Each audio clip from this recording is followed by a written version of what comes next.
you know, that's him 100%. I mean, without me hearing his voice, I'm like, you know, it's unconfirmed. But if you got friends that knew him and grew up with him saying it's confirmed, then I gotta say, hey, friends, this is probably Brian Koberger. But you know, I did send it into the FBI. I did clip that. I also went through 80,000 phone calls, found the number, sent it into the FBI as well, and they have that, and hopefully they get down to that information. Good. Do you know that they are in receipt of it? Did they come back to you at all? I know they have it. I never got an email back yet.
What is going on, ladies and gentlemen? Welcome to the stream. Today is 4/2/2024.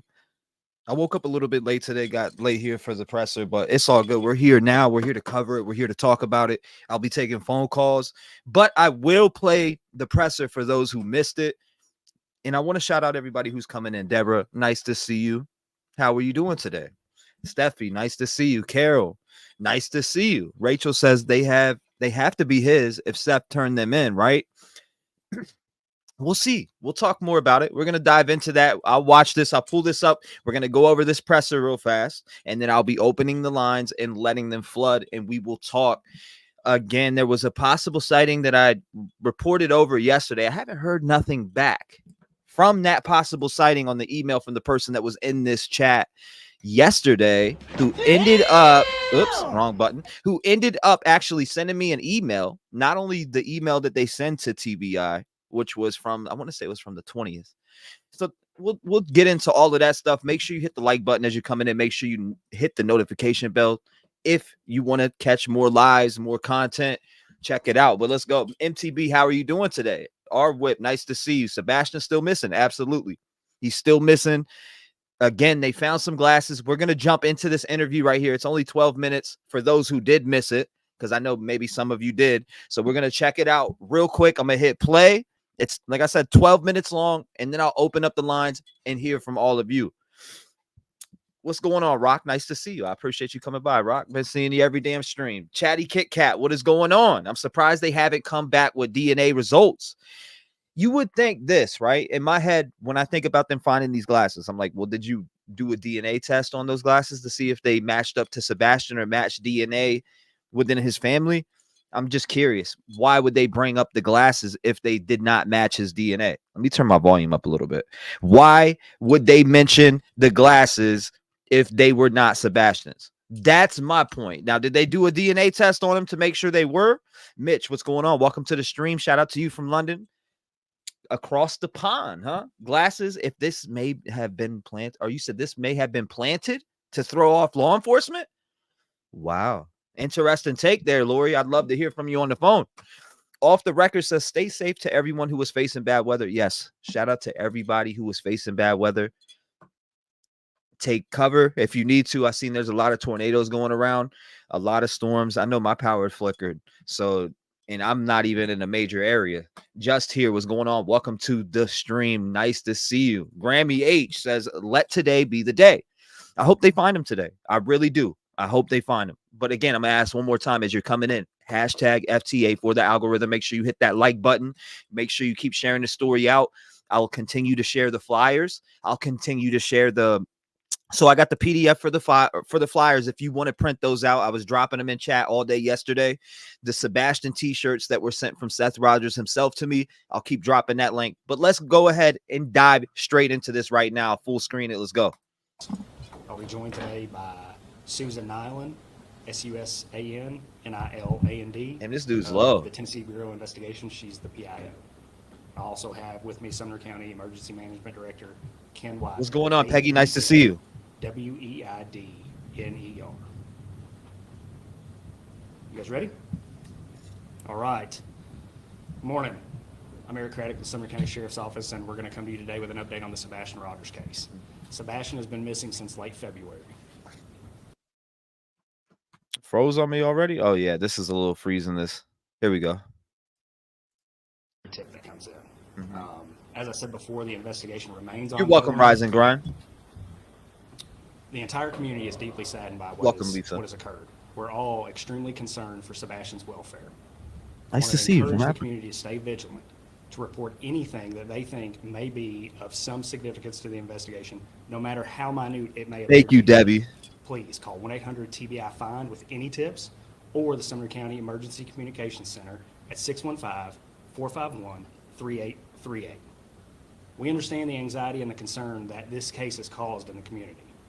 We too share the anxiety and concern for Sebastian. I want to reiterate that we are doing everything we can to find Sebastian and bring him home. Despite the passage of time, the commitment to finding Sebastian remains unwavering. I said this when we scaled the search back. Our commitment to finding Sebastian remains. We will continue to investigate every possible lead that comes in. I'm glad you're here too. The Sumner County Sheriff's Office wants to express our gratitude to the community and the many individuals who have helped in the search, the many individuals who have called in tips, the many individuals who have printed flyers and kept Sebastian's face in the news. Nothing would make me happier than to wake up tomorrow morning with a tip that cracks this case wide open and we find Sebastian and bring him home. At this time, I'll turn it over to Susan Nyland from the TBI.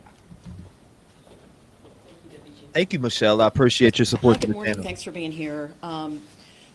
We know how invested everybody is in the search for Sebastian, in finding out what happened to him and bringing him home. And we want to let everybody know he has not been forgotten. Nobody's forgotten about him. Nobody has given up looking for him. At the beginning of this investigation, there was a large land search for him. It was very visible. There were also waterways, lakes, ponds that were searched. There were aerial searches with helicopters and drones and fixed wing planes. They were done at night. They were done on weekends. They were done during the day. That was very visible, and it was something everybody was able to see. But we want to let you know that even though there is not that high visibility in investigating this case, that we are not done. It's gone back to what could be considered good old-fashioned police work. Interviewing individuals, re-interviewing individuals, checking out leads, rechecking leads. We have been working with other law enforcement agencies who have had, in other jurisdictions, who have perhaps had some complex cases of their own that they have worked on to get tips from them. We have had...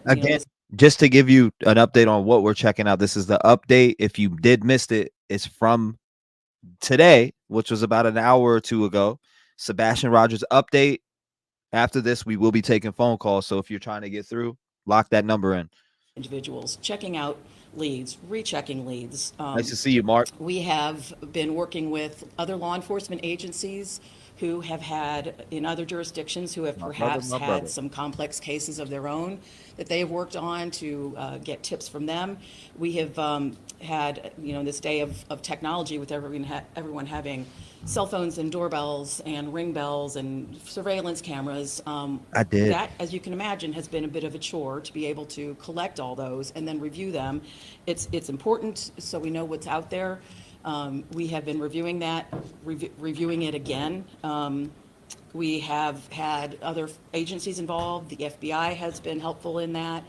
Secret Service has also been helpful in that. Tammy, I boosted the volume up. It is still kind of low, but so we are just trying to do whatever we can to advance the investigation. It has not gone to a place where anybody has forgotten about him or is not pursuing this. The parents have been cooperative throughout. At the beginning of the investigation, they have pretty much done whatever law enforcement has asked of them. At this point, we don't have any evidence. How you There's doing, not Jude? any kind of an indication that there is a criminal element involved. But we are keeping options open. We don't know what has happened. We don't know where Sebastian is right now, so we are pursuing any and all avenues. We do want to caution there are some social media elements out there who purport to have information that is direct from the investigation. I just want to reiterate that that is not the case. Some of the information that is being provided on some of the social media channels is inaccurate, incomplete. So inaccurate, incomplete. Why is it skipping? Like, what's going on? Talk to us. The social media channels has been rumors and speculations and theories, and some of that has been advanced, and people have caught a hold of it as if it's what's really happening. That has resulted in us getting information that is either, like I said, distracting. It's taking away time and effort from what the agencies need to be doing as far as looking for Sebastian. We have had so far, as of this morning, 314 tips that have come in through the tip line. It's been mentioned, but I'll say it again. It's 1-800-TBI-FIND. We are also taking tips through email, which is tips to TBI, TBI, at tbi.tn.gov. What's next? We want people, as Chief Deputy said, to continue to remain vigilant, get Sebastian's picture out there, continue to share his picture, his information. Now that it's getting to be nicer, well, not today with the weather, but now that the weather has turned warmer, people may be more inclined to be in their yards. If you go out and see anything that looks okay, I do got to mention something, y'all, that kind of is blowing my mind right now. Okay, last night I did three lives. I did one live here and I did 2 lives on my other channel. But I do got to mention something that is actually freaking me out a little bit right now. On my second channel last night, it talked about glasses. And I wake up today and the report is that they found glasses. That's blowing my mind right now. it's different, let us know. Something where perhaps a teenager could have What's going on, Aaron? Welcome. If you have a large amount of property in the area, or something that has any kind of holes or unstable footing or ledges where a teen could have gone to hide or to play, and you don't feel comfortable checking it out, let us know. We'll get somebody from law enforcement to go out there with you or to check it out themselves. We just want to make sure that every stone is unturned, that there's no stone left unturned, that we want people to make sure that we are looking everywhere we can. We do want to continue to get the tips, but please don't provide information that you might have seen through social media channels. If you have information about Sebastian, about conversations you might have had with him, things he likes to do, places he likes to go, any people he may have mentioned that are in his life, that could be helpful in finding out maybe what he was interested in. Finally, we want to thank the community. We want to thank the media. You guys have been really good about keeping his name in the public's eye. That's really important. And thank you for your diligence in providing that information out there. And as Chief Deputy said, we also want to thank the community. From the very first day, everybody has really been all in as far as whatever they can do to help in the search, to help pass information on. Providing. And speaking of passing information on, again, I'm going to continue to drop these links in chat. If you want to print these out, this is directly sent from Seth Rogers to share with you all. This link that I'm dropping in chat right now is the flyers. You can print these flyers out. It's the PDF, so you can go ahead and print those out. And then the t-shirts I'll be dropping in chat also, which are directly from Seth Rogers himself too. Water for the teams that were out conducting the ground searches. So thank you again to everybody. I'm going to pass it back to Air Credit. The weather is rolling in. We've got time for some questions. So, yes, ma'am. I was 2 minutes behind, so sorry if I missed this, but has there been any Thank you, Gold Dust. There is no evidence to support foul play is involved in the disappearance of Sebastian. But at this point, you don't rule it out. We're not ruling anything out. So 5 weeks. Okay, so they're not ruling foul play out. They're not ruling foul play out.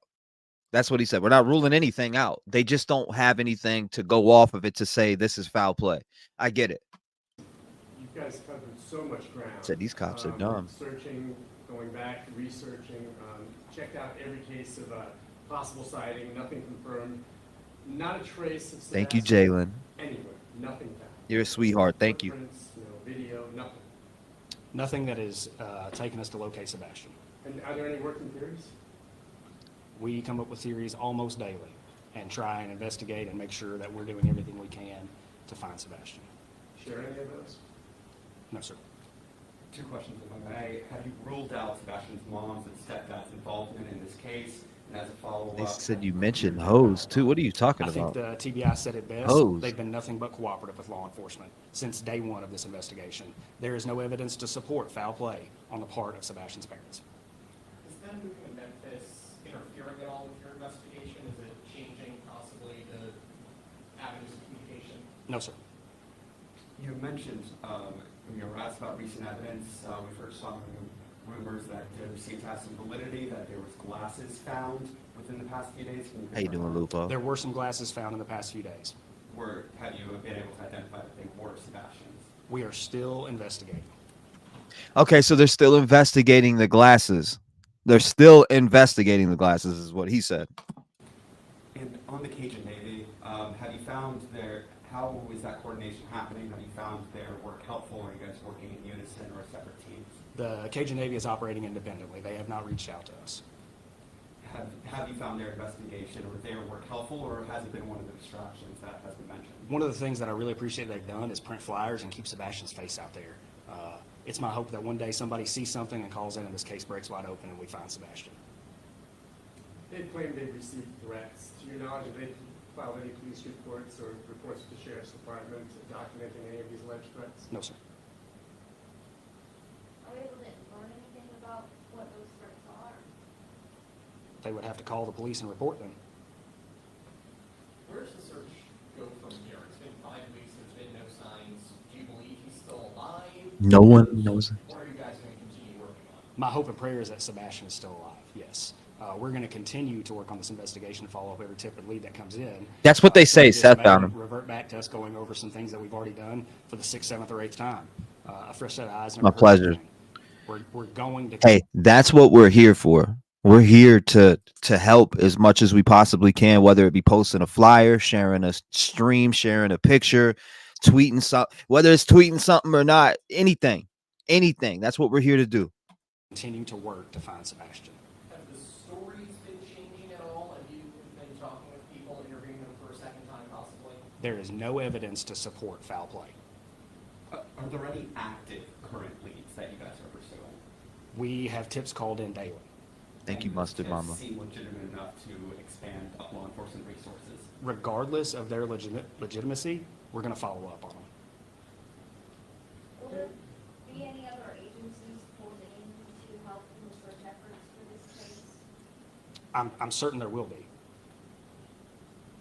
You met with the biological father and mother this past week. Is that at their request, your request? Is that just re-interviewing them again? Actually, Ren, he did back in the beginning of this interview. I heard them say Federal Bureau. So I don't know if that's the FBI or not, but they did say that in the beginning of this interview. By the way, it was the last thing when they were, reaching or talking about the TBI, etc. They mentioned something federal. That was at the request of law enforcement. It's not uncommon to talk to the family in investigations like this. I've got time for one more question. Just overall, how has this investigation impacted the morale at your department, especially with all the scrutiny coming online? Let me put it to you like this. If my kid was missing, this is the team I'd want on it. The men and women of the Sumner County Sheriff's Office, of the Tennessee Bureau of Investigations, the FBI partners, the other local agencies, the Secret Service, everyone who's had a hand in this case is doing everything they can to find Sebastian. Morale's high. We are here and we are dedicated. So he got cocky. Thank you all for being here today. Thank you for keeping Sebastian in the public. Please continue to publicize this photo. Thank you all. That photo that they're talking about, and I'm about to open up the lines right now. So they found glasses. They're not confirmed to be Sebastian. So listen to this. They're saying Seth found glasses and that they're not confirmed to be Sebastian's yet. But why even mention it? Why even mention it? I just got to say that. Why mention it if it does not connect to Sebastian? I'm about to open up the lines right now because I want to hear from all of you that are coming in. 219-885-9693 as we continue to cover this story and keep Sebastian's name alive. I mean, it's February 25th. We can go down this timeline. February 25th is the last time he was seen by the family. 26 was the endangered child alert issued. Extensive search begins February 27th. Alert upgraded to an Amber Alert. Search efforts intensified, including playing Eye of the Tiger. The February 29th, the pond was drained. No findings. March 2nd, reward offered for information. March 4th, ground search scaled back. Parents speak out. Landfill search, no leads. March 10th, stepfather expresses concerns. March 14th, security video analyst. March 23rd, United Cajun Navy joins search. March 25th, parents give interviews maintaining hope. Again, I don't know what's going on. You said freaking tell us where. I don't think they're going to come up off of that. People don't just disappear. That's a fact. Coffee Cake says this is sounding like the John Bonet situation. Michelle Mouse, welcome to the stream. Welcome to the stream. 540, you're on the show. Talk to me. First caller of the day. Hi, T-REV. How you doing? I'm hanging in there. How about yourself? Hey, I'm doing okay. Hey, got a question. Mm-hmm.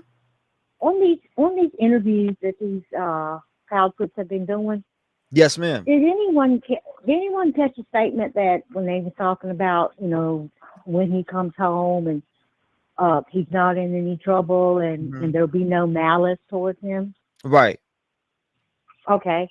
And another comment that Chris Proudfoot made is that he can't believe how big this thing has gotten. Don't you think that's kind of odd for anyone involved with a missing child to make that comment? And we can't believe how big this thing has got. Wouldn't you want it to get big? Absolutely. You would want it to blow up so everybody in the world has seen his face. Absolutely. Right. But when he made that, no malice towards him when he walked in that door, and she said, when he gets back, did he not allegedly have a reputation of trying to make a 3-year-old boy into a man by punishing him, making him tough? I mean, that's really what it make a man like out of him. Yeah, belts. I mean, if you're taking somebody with a belt, you're trying to teach him something, right? Yeah. Well, let me ask you this. So if they did, if she got into it with Sebastian that night, and she was on the phone with Chris, and he got out of hand, wouldn't putting him outside and locking him outside, toughen him up, and make a man out of him? I mean, according to him, maybe. You never know. Punishing him allegedly by locking the door and let him stay outside for a little bit, then let him come in. But he just got away. Yeah, I can see what you're going with that. I can see where you're going with that. And then he got away. Yeah. And, and he was also, trying to convince everybody that Seth was a liar. That's why he got whipped. So if somebody did find the boy and he did come home, if Sebastian would have said, well, she put me outside and locked the door.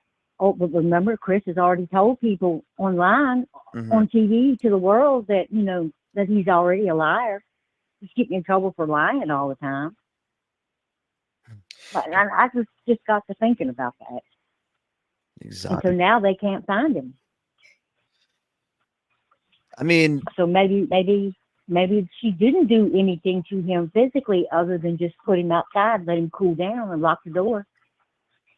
Yeah, and then thinking he would, that he would come back and he would come in, after he cooled down a little bit, but he disappeared.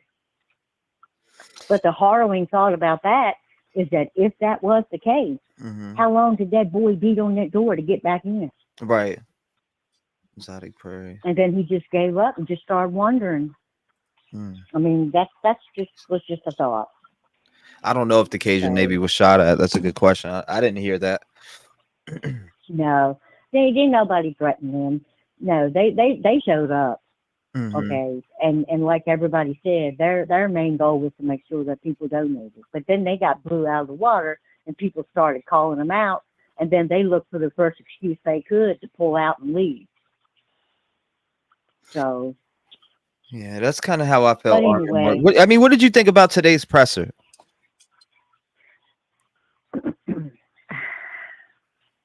Didn't tell me nothing other than a pair of glasses, and they don't know. Well, I'm gonna tell you something right now. My husband's always finding eyeglasses in the street, bringing eyeglasses home left and right. It's common. It's common. You do find glasses a lot. Very common. I agree. I just threw 4 pair away.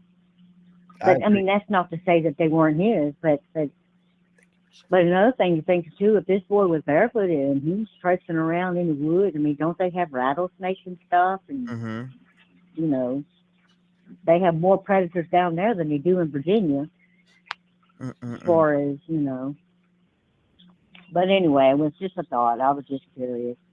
Do you think, what do you think happened to him, honestly? Like, what is your theory here? Honestly? I don't think she intentionally hurt him. Right.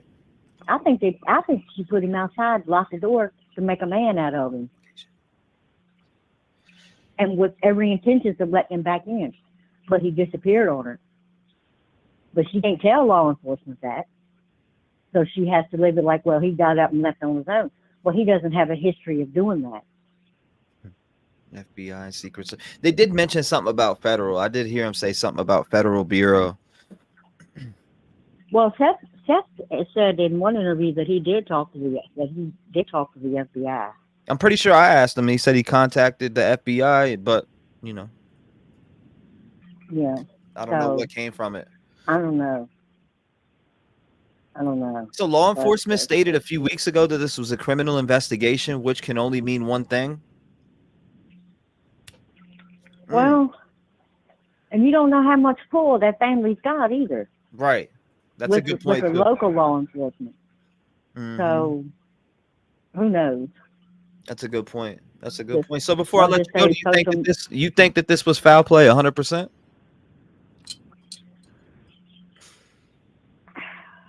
I'd have to say it's abnormal. Just disappear out of your house at night when all the doors are locked when you wake up? No. With no shoes got away on? From her. That's what happened. Yep. She put him outside to punish him so he would calm down. Her, Chris, toughen him up, make a man out of him, and then bring him back in. But when she went to bring him back in, he was gone. But she can't tell people she did that because then they would slap her ass with child neglect, child endangerment. So she had to make up a story that he got up sometime in the middle of the night and left on his own. He said that was not true. With his shoes. I appreciate you calling and thank you for being a voice for Sebastian Rogers. Again, we're going to continue to share the links for the flyers. I hope people post them wherever if you could print them out, post them in the town, whatever. We have these flyers. I'm going to keep dropping them, the t-shirts. Thank you for being a voice here for Sebastian today. We're going to continue to cover this. The only new thing that came out was that they found glasses, but they don't even know if they're Sebastian's glasses. Thank you, man, for calling in today. God bless you. Stay vigilant. And thank you for being the first caller also. Shout out to her. 219-885-9693. We're going to keep this ball rolling. I want to talk to a lot of you today about what your thoughts and opinions are on this case as we continue to cover. Excuse me. I can't even talk. I'm over here coughing up a storm. 352, I'm on with you. Talk to me. Hi, T-REV. How you doing, man? I'm doing good. How are you doing, T-REV? I'm just hanging in there, checking out the new updates on this case, which is, just a pair of glasses, but we don't even know if they're his or not. Correct. Here's my thought on the glasses. Okay, I raised 2 children. They both wore glasses. Yes, ma'am. And when they're young, become teenagers, you always have a spare pair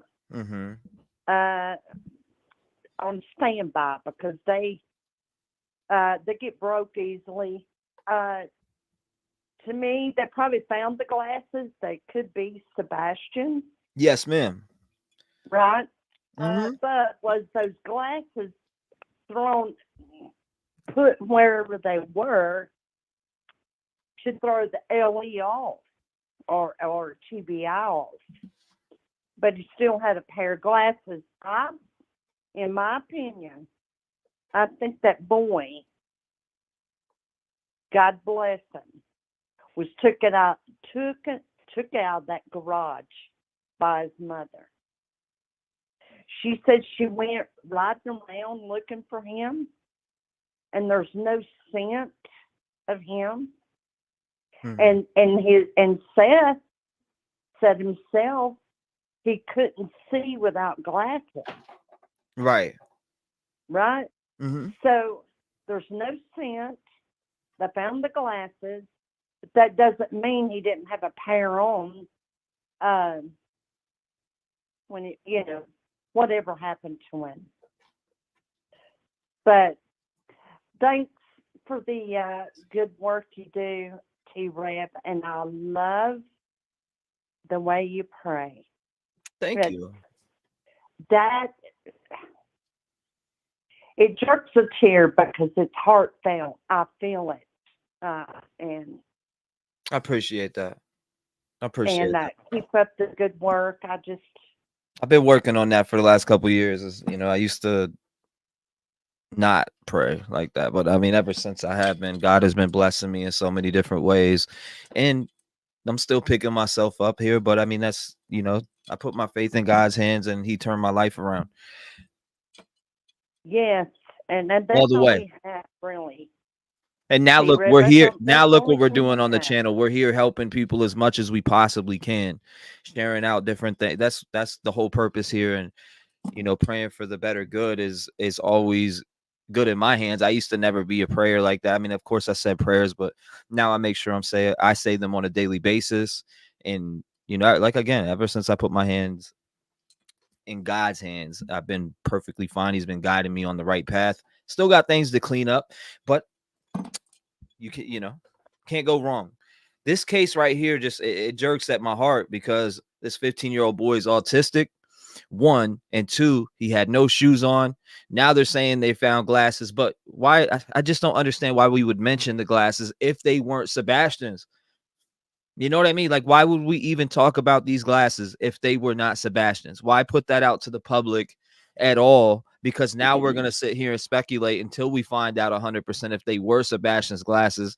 So that's kind of thrown me off. Is the glasses a red herring, or is that just something to mention to the public because their hand was forced to come out and speak today? Well, in my opinion, if those glasses belong to Sebastian, mm-hmm. he wouldn't be far from his glasses. If you hear his dad talk, Seth, yes, God bless him. He said he couldn't see without glasses. Yeah, so Sebastian, he would not be far from his glasses. I don't know. T-REV, I pray for this young man. I pray for his father. Mm-hmm. I pray for everyone that's on YouTube who's doing good work, the searchers, and what's in darkness will come to light. Mm-hmm. It will. But it will. It'll come all the way out. And again, I mean, I hope it doesn't turn into something like Summer Wells, where we end up 3 years later down the line like, damn, where's Sebastian? I don't want that to be the case. Hopefully that's not the case. But I mean, looking back at some of these cases in Tennessee, yes, they did find Riley Strain and he was in a river. But again, this is another child that's missing in Tennessee and they have no sign of him besides talking about these glasses. I'm still curious about if those glasses are his or not, just for the simple fact that, they're mentioning it worldwide in front of millions of people that, hey, we found glasses, but we don't know if they're his. So why mention them whatsoever? That's like me going out there and finding a black blanket and saying, here's a black blanket, or here's black sweatpants. But oh, we don't know if they're Sebastian. So why would we even go out and tell the public that? That's the part that confuses me. You brought up a really good point. And you know what? I don't know what it is about Tennessee, but I look at Summer Wells. She's just gone by the wayside. Been 3 years. I mean, I don't know if they need a new attorney general over that state, but somebody, you have an attorney general that's over the whole state, any state. He could come out and say, hey, I don't like what I'm seeing. We're not getting results. We got to do something different, because what we're doing on these missing kids or adult cases or young people is not working. We got to take a different course of action. And that's my opinion. They got those jobs for a reason. Right. Agreed. They're over TBI. They're over every law enforcement. The attorney general has got a big job over a state, and I believe it's time for somebody to step up. And if it's not working, it's insanity to keep doing and playing the same games. When was the last time you seen a press release on Summer Wells? Yeah, it's been a while. It's been a while. What, I don't know. Will we ever see one? I have no idea. And I appreciate you calling in. Thank you for being a voice on today's show. I need you to do two things for me. T-REV, and you keep doing those prayers. Absolutely. We'll say one every stream. We'll say one every stream. We'll say one every stream before we end out. I appreciate that. God bless you. Thank you for being a voice here on today's show. I appreciate you for doing that for Sebastian Rogers. It keeps his name alive and it keeps this going. Again, we're going to keep sharing those flyers. If you see the link in chat, you feel more than free to copy and paste it and print things out and put it, flyers out anywhere in any town. It doesn't matter. Thank you so much. God bless you. Stay vigilant and lock your doors. Shout out to her. Good phone call, 219-885-9693. I want to hear from y'all. I'm telling you, they found glasses, but why mention these glasses if they don't belong to Sebastian, or if it's a possible chance that they don't? That's like going out and saying that, hi, I found a pair of black sweatpants and black sweatshirts, but we don't know if it belongs to him, though. Like, what? Why talk about it? 313, you on with me. Talk to me. Hi, this is Lori Powell. How you doing, Glory? Hi, how are you? You were live on the air. How are you doing today? I'm doing great. I posted that I didn't think that he ever made it home, because I actually think that if he made it home and actually took the garbage out, the dogs would have followed his scent at least to the road. But they found no scent of him outside of the house, so I don't believe he even made it back home to the house. That's a good point. And so my theory is Texas Roadhouse is only 12 minutes from Texas Roadhouse to their home. So I would suggest, because it's a busy area, I used to live in that area, there must be cameras, gas station cameras and so forth, that they could see if they even took that path home, or was he even in the car? Because even when they had a picture of somebody taking the garbage out, they could not make it conclusive that it was actually him. Right. So I'm thinking he never even made it home, because even if he got out of the car and walked up to the house, the dogs would have at least picked up his scent then. That's a good point. Or, like I said, walking out to the garbage and coming back, there had to be his scent, and that would be the same amount of scent out there at that time of night. What about thing is like, what about the work vehicle that they talked about on Nancy Grace, where Nancy asked, hey, what about the information on this work vehicle? Oh, we can't give it out because my job won't let me. She goes, well, how did you ask them? They said no. So how does that even make sense?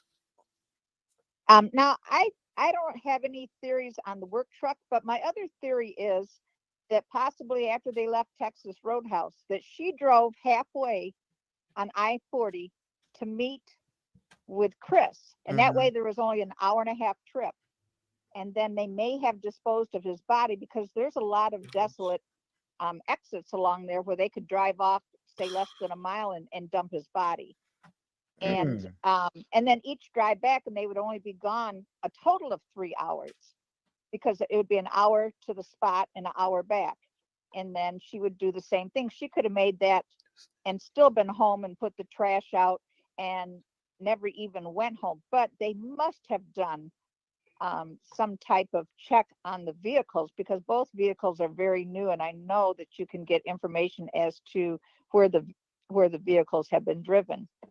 Black box, right? You get or that little box that's in there. You can get the information. Well, I forget what they call it now, but it's kind of like a black box. And I'm also thinking that she could have gotten anybody's car, because the family, Chris's family, is somewhat shady. So, they could have drove Sebastian halfway to meet with Chris, and then Chris. And so I don't know what Chris would have drove, if he would have drove the RV, because maybe the RV's older and doesn't have that box in it. I'm not actually sure. I'm sure his truck does. But what I'm saying is they only could have drove halfway. And I was also thinking if they did it later at night, which again, my theory would not hold true about him not ever making it back home. But if they each drove halfway, that's 3 hours, and that's how long that phone call was. So were they talking to each other as they were meeting? To know of a meeting spot, like say he got close to a certain exit. He's like, I'm close to exit 91. And she's like, I'm coming up on it. Meet me there. So, the conversation would have been 3 hours, which would have been the round trip of them each driving an hour and a half away. But I really believe that he was abducted, not really abducted, but something happened between Texas Roadhouse and home, because there was no dog tracking. Well, what about them saying that they see him on trash, or they see him taking out said that trash? Was grainy. They said that was grainy. So anybody could, she could have put the trash out, put a cap on. I did not see any picture of the trash. I actually looked on quite a few sites.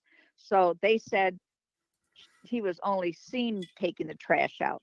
So we don't know if it was actually him, because he took the trash out later. Was it dark? Was it dusky? How do we know it was actually him that took the trash out? But if he took the trash out, why didn't the dogs at least take the scent from the house to the trash out to the front? Somebody sent me with Sebastian's voice in it. I didn't know that. I think that's at school. He was at school. And did you also hear the one about with the mom? Somebody just sent me one with mom allegedly getting irritated with him in the video, but it's long. I don't know what timestamp it'd be at. Did you also see on somebody's site where Chris, about 10 years ago, got into a confrontation with an employee at the pet store and went ballistic, and they had to call the police, and it was over his sister working there also, between two employees, his sister and another employee. And he went ballistic and said he was going to pull her out by her hair, beat her ass, slash her tires. Did you happen to catch that? No, I didn't actually catch none of that. That's news to me here today. Okay, that was about 10 years ago, and I can post the link to that video, and it's at 27 minutes into the video. Yeah, I'd like to look at it. Yeah, it was where he his sister worked at a pet store. She got into a confrontation with another employee. Then I guess she went home and told Chris. Chris went back to the pet store, went ballistic on the manager. The manager had already asked the two employees to leave work. And he said he was coming back. He was kicking ass. He was pulling her out by her hair. He was slashing tires, and he was ballistic. And so the manager ended up calling the police. They came, made him leave, and said if he didn't, he would be arrested. And I will post that in the feed. Yeah, I'd like to see that. Or if you could email it to me. Okay, that'll work. That. If you email it, put the timestamp in there, we'll be able to check that out. That's interesting. Oh, it was very interesting. Because again, it was just somebody that had given information of, Chris's character. And that was like 10 years ago, I guess. And it was with Melissa, his sister. I guess you can tell I follow everything. Yeah, I could tell. I don't really say too much, but I just take it all in myself. But to me, I feel like he never made it home from Texas Roadhouse. There's nothing to say that he was ever actually home. And like I said, I'm not too clear on that video. I think it's a little too grainy to tell if that's actually Chris. And when they got home, did they let the dogs out? Usually you let your dogs out after you've been gone all day. And they could have let them out in the backyard because they do have a fenced in backyard. But, usually when you get home, you tell your kid, take the dogs out. And I didn't see anything about the dogs going out, at least in the front. He might have let them out in the back. But anyways, that's just my input on my two theories of how he is not in the area. I'm thinking he could be somewhere halfway between, work and home in Memphis. And, they could have dumped his body. There's a lot of desolate areas, a lot of, farming and so forth in between there. And so, but I just want to put my 2 cents in. And thank you for calling up and being a voice for this young man here, this young 15-year-old boy who went missing on February 25th to February 26th, that night going in the morning. And it's just it's a damn shame that we have no leads on whatsoever on where he's at, where his location is. Again, it's going on a long time. It is February 25th, again February 26th, the same time Madeline Soto went missing. She was found March 1st. He's never been found. There's no trace of any crime scene that we know of. Thank you for calling in and being a voice for this boy.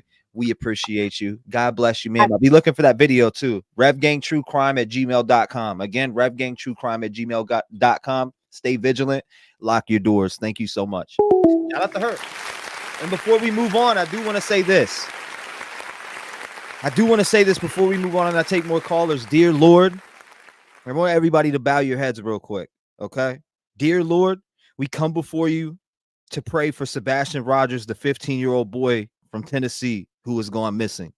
We ask you for your protection over him wherever he is.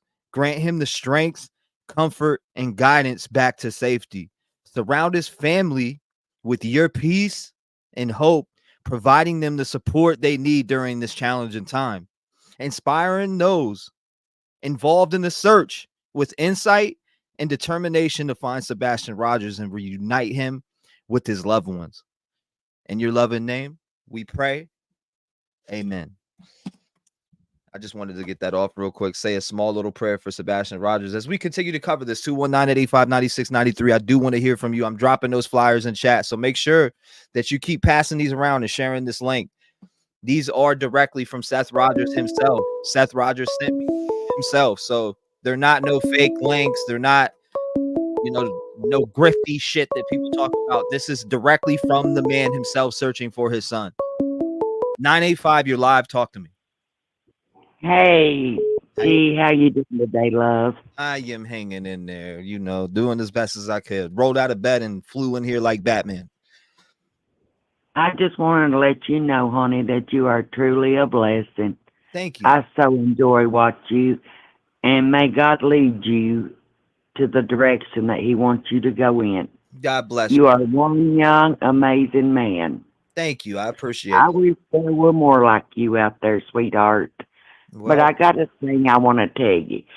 You watched the Nancy Grace interview with them, right? Absolutely. Got notes galore from that.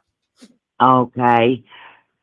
In that interview, do you remember Nancy Grace asking them about security and about lights?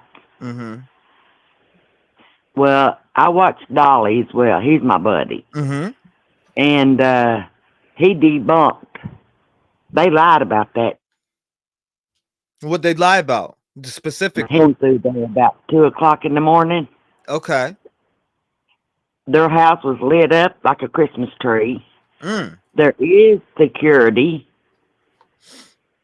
on both corners of that house in front. You can see it. It's got the security sign in the yard. So they lied about that to Nancy Grace. They do got security. They do got outside lights more than what they said. If you remember, Chris said they had 2 donuts, one on each corner. And then she said something about a LED light or something like that in the garden. Yeah. No, they got lights like a Christmas tree up out there, honey. Don't believe what they said. That.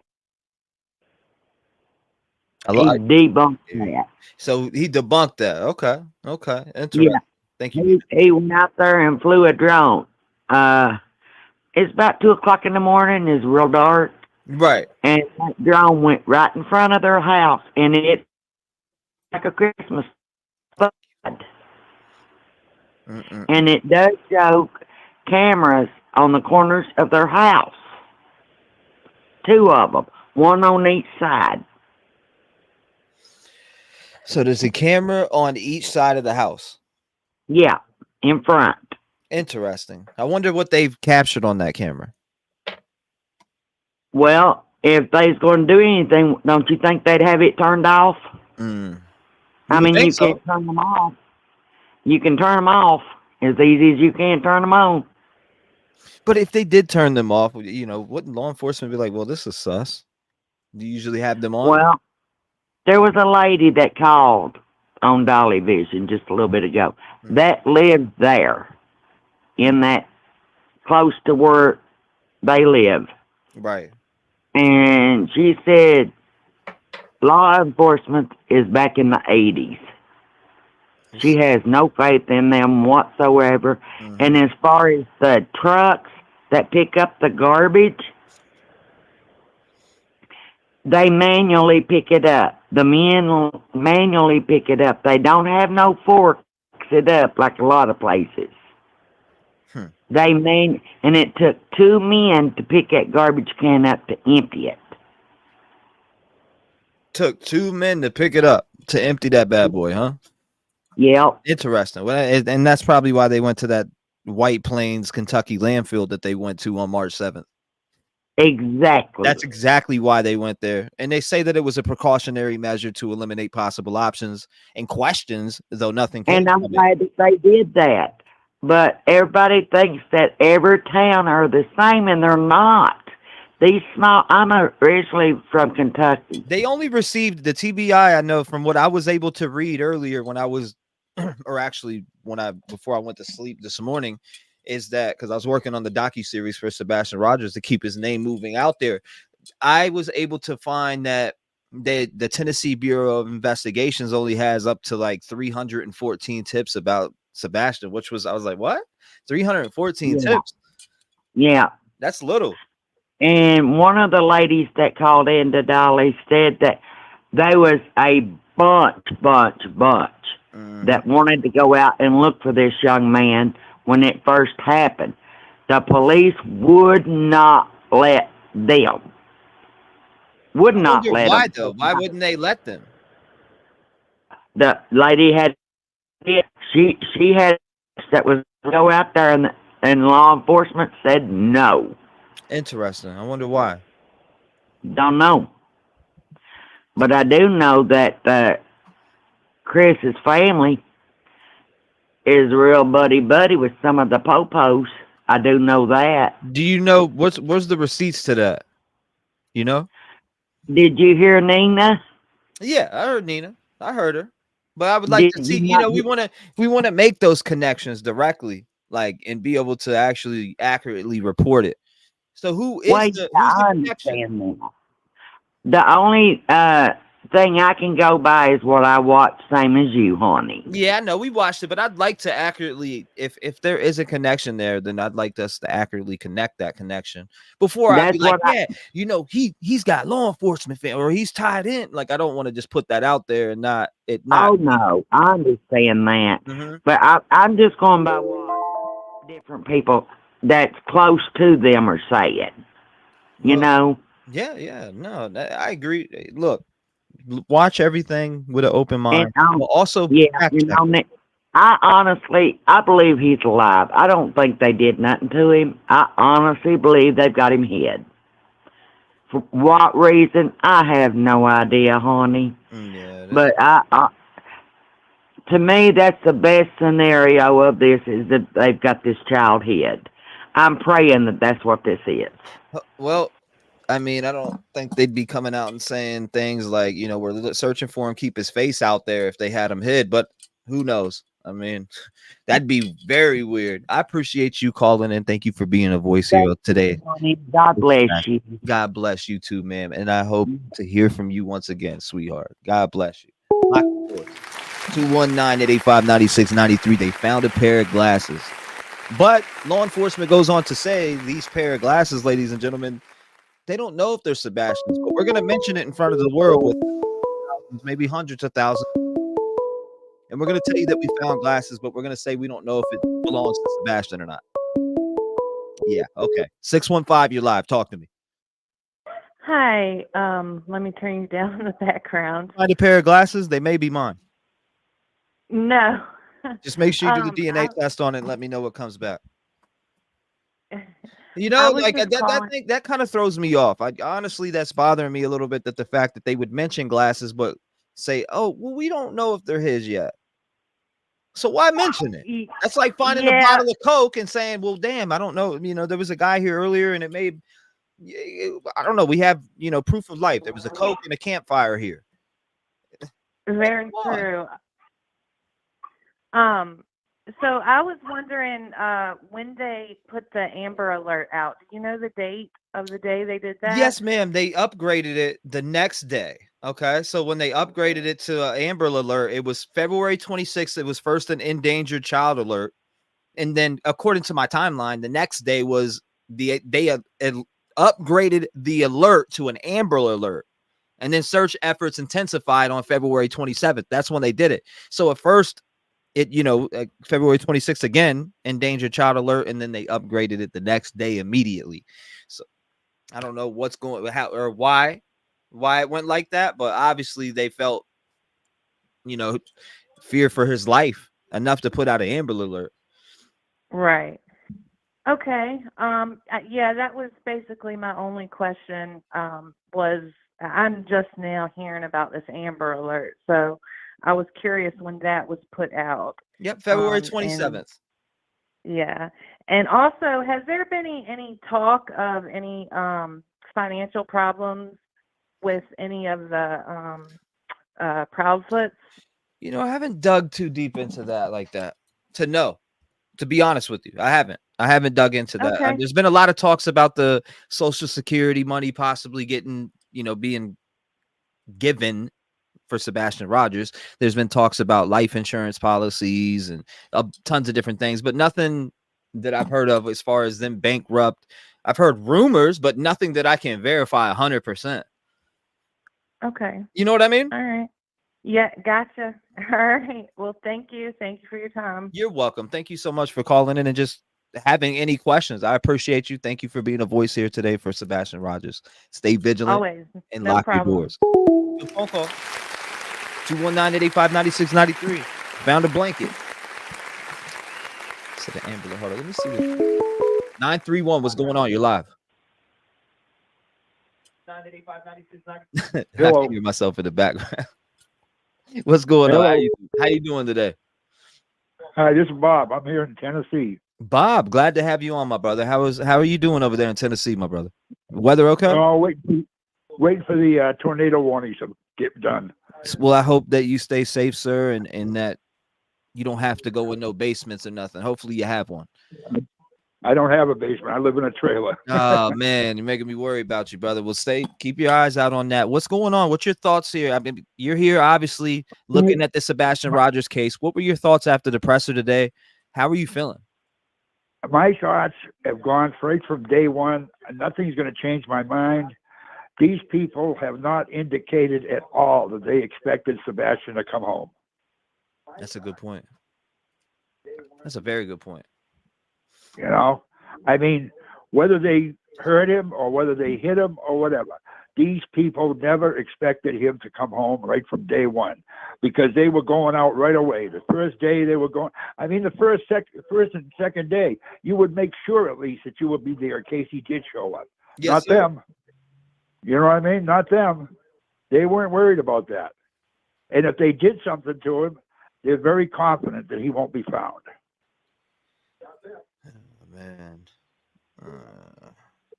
I mean, does he have? It's like this. If he would have had friends that he would have been hanging out with, or that he may have hit out at, they would have already uncovered those little things. Of course. So it's definitely a big red flag that he's not with any friends, and at the most, he's being hidden by somebody. Allegedly, at the most. At the most. And at the worst, we know what else. I don't even want to say it, but at the worst. Right. Right. But I would turn around, if I were the police, I would just arrest them, take them in, separate them, and just hammer the hell out of questioning them. Somebody's going to give. He said somebody's going to give. Who do you suspect here? Who do you expect the main player in this case? The mother. Interesting. So you think the mother is the actual main? Yeah. And the father turns around and thinks that the police won't believe the fact that it was her, and they'll blame him because of his past performances. And so he was involved in hiding him or whatever. And that's it. It was the mother that did it. I mean, Man, we need to hear DJs. This is just blowing my mind, the fact too that they mentioned these pair of glasses, sir, and they say that they're not sure if they're his or not. So what is that, like a forced presser that we seen today with a forced? We found glasses, but we don't know if they're Sebastian's. That part I just can't get over that. Seeing police talk about glasses that aren't confirmed to be his. Yeah, what do you call it? The law enforcement had to do something. Those glasses, I don't think have anything to do with it. Because they were found a long way from the home. You know what I mean? And I mean, if they hit him, if they have the boy hidden, it's one thing. If they did something to him and stuff like that, I don't think he's very far from the home. Wow. It's like, how would you not? Now the world's searching for him, damn near. Now it's like, if he's hiding, y'all better not. You better keep him hidden, and you better not contact on the devices. But why would they even be hiding him? What would they be hiding him from? Who knows? People that do stuff like this, it's pretty hard to, dissect their brain. You know what? You're absolutely right about that. And that brings me back to the case of the Idaho 4 case. What the makes somebody go into a house at night and stab 4 people to death? It's just, that's why I like covering true crime, because I want to know what drives these people to just lose their minds. But here in this case, we don't know what happened. We don't know if something violent happened to Sebastian. All we know is what we've heard from the interviews from the parents and the different things that they divulged out to the public. For instance, on the Smiley Stories on her channel, she had them up there, and it was like he was talking about CPS, and then Seth had to find out about this stuff from CPS on social media. Right. I mean, how would you feel if you had to find out about CPS stuff on social media and not a phone call? Well, that's, it's like I said, that's the way these people act. They don't, they don't think a lot. You know what I mean? They what's the right word? They put more thought into their nefarious deeds than they do into doing things the way normal people would do them. Yeah, man, this is, I don't know, but I'll leave you with this: foul play, or do you think that this young boy left? Foul play. And you heard him say and you heard the officer say specifically, we haven't ruled out foul play. Right. So that did catch on to that. What's that? I said I did catch on to that when he said that we haven't ruled out foul play. Right. But I think that's what the thing is. The only thing that's got me is, if it is foul play, where did they hide the body? Because like I said, they're too confident, or very confident, that it won't be found. Man, That's the sickening part. That's Right. the sickening part. I hope he's found alive in one piece. Sir, I appreciate you calling in and being a voice for Sebastian here today. Stay safe and look out for them storms, man. Stay safe and look out for them All right, storms. buddy. Nice talking to you. God bless you. I'll be praying for you. I hope those storms don't hit you and you don't, I hope those things stay away from you. So God bless you, sir. I hope you have a wonderful day. Thank you for being a voice here today for little Sebastian Rogers. Well, I'm 77 years old and I don't move that quick, so I hope they don't come too close. God bless you, sir. You have many years right. left, 30 plus. God bless. Shout out to him. Good guy. 219-885-9693. I appreciate all the gentlemen and all the lovely ladies that call in. You guys are awesome. I appreciate every single one of you. Again, we are covering the Sebastian Rogers found glasses, but why would you mention those? But they did say they're not ruling out foul play. 941, what's going on? You're live on the stream. Talk to me. Hey, Trev. I haven't talked to you in a little while. Since 1966, But pick up I've been sticks. Talk to following me. you since the very beginning when you opened up that little thing and you were nervous and you're like, I'm going to do this. You sound a little low, but I can hear you. I've been following you for a long time, but I'm going to tell you what I think. Let's hear it. I lost a son. And the first day that I watched her give that press conference and looked at her face and looked in her eyes, I can tell you right now, she knew her son was gone. And if you've ever lost a child, there are no words that explain that feeling. Okay? Now, I didn't kill my son. I didn't do anything to my son, but I knew my son was gone. And I'm telling you right now, she had the vibes. She has the look. If you go back to that first conference where she's just like got all of the things going through her at once, she was a mom who knew. At that moment, she was a mom who knew her son was gone and not coming back, and she knew what happened to him. And you can't describe that unless you've ever been in that situation.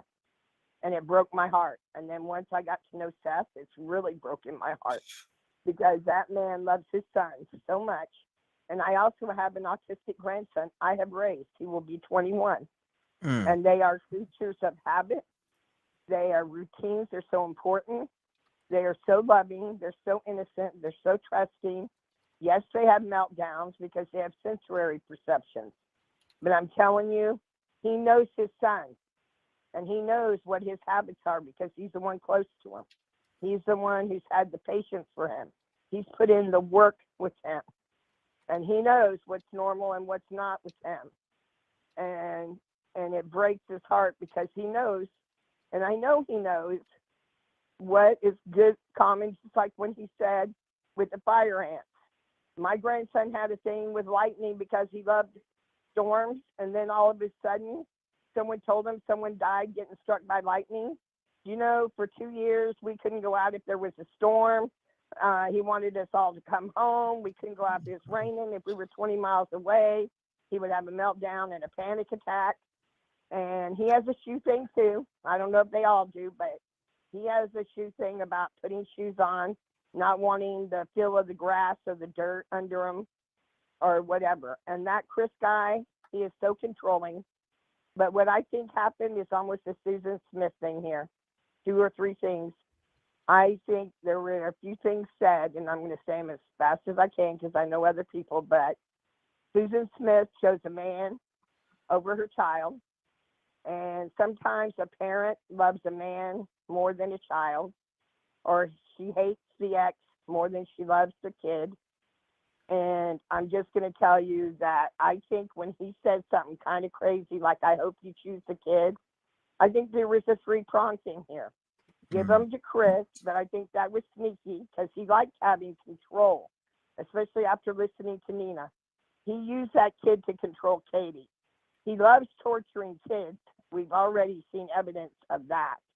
He gets a kick out of that. But let's say we come up with a plan and, you know, you're either going to do it, Katie, or you're not.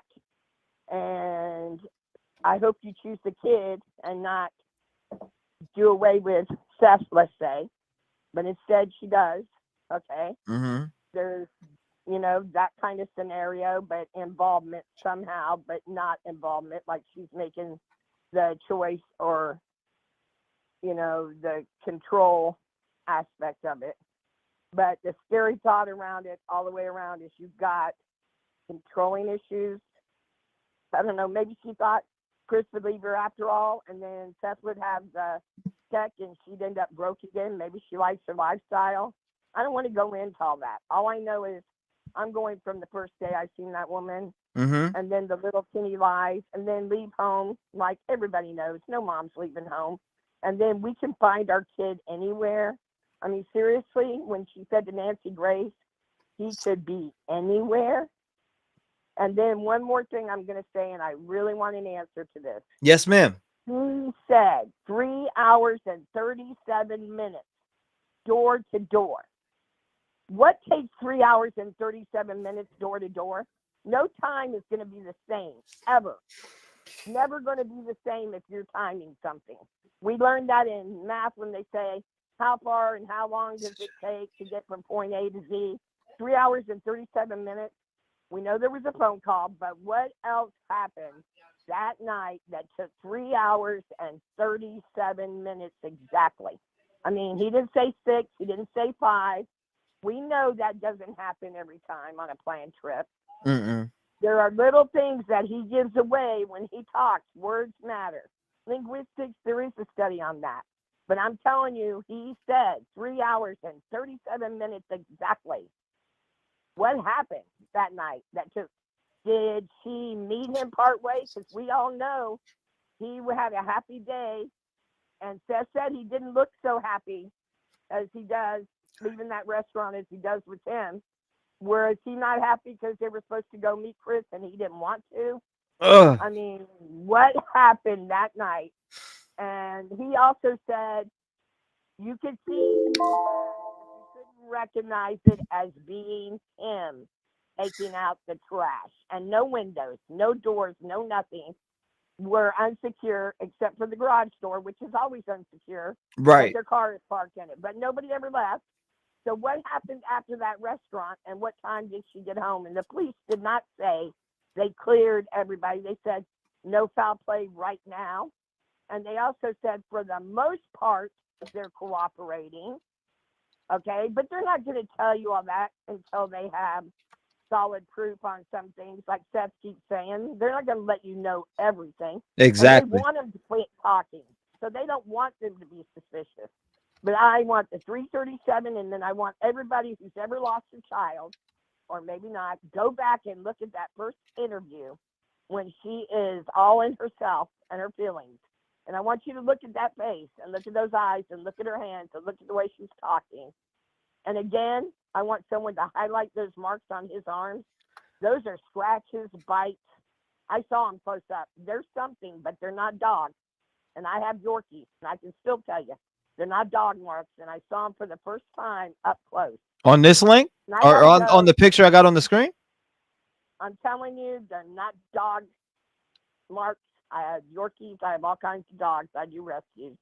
And I'm telling you right now, I don't know if he has straight teeth or bites or claws, but those are not dog marks. They're short, like, short, like when someone digs their nails in. Right. Or whatever. They are not by any means. You can get a dog person on there. I'd like a dog person to come on there and tell me those are dog things. I don't think they are. I'm sorry I'm talking fast. It's just no, you're okay. People, but you're okay. Those two things are in my head embedded. And then I wondered if he crossed straight lines, the FBI should be involved, because how do we know he didn't come and get him, or they didn't go to Memphis and meet him? And then they went back to that same camp, Yogi Bear is the camp. I looked that up. Right. And the lake is there. Almost like to double check and make sure they're crap, or there weren't people around there, or weren't investigating.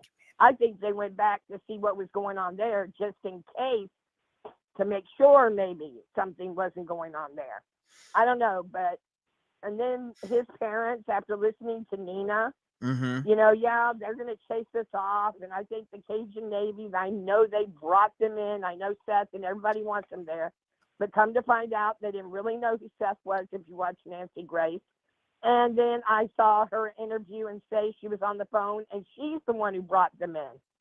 And I just think they don't want certain people helping him. And I really feel that way.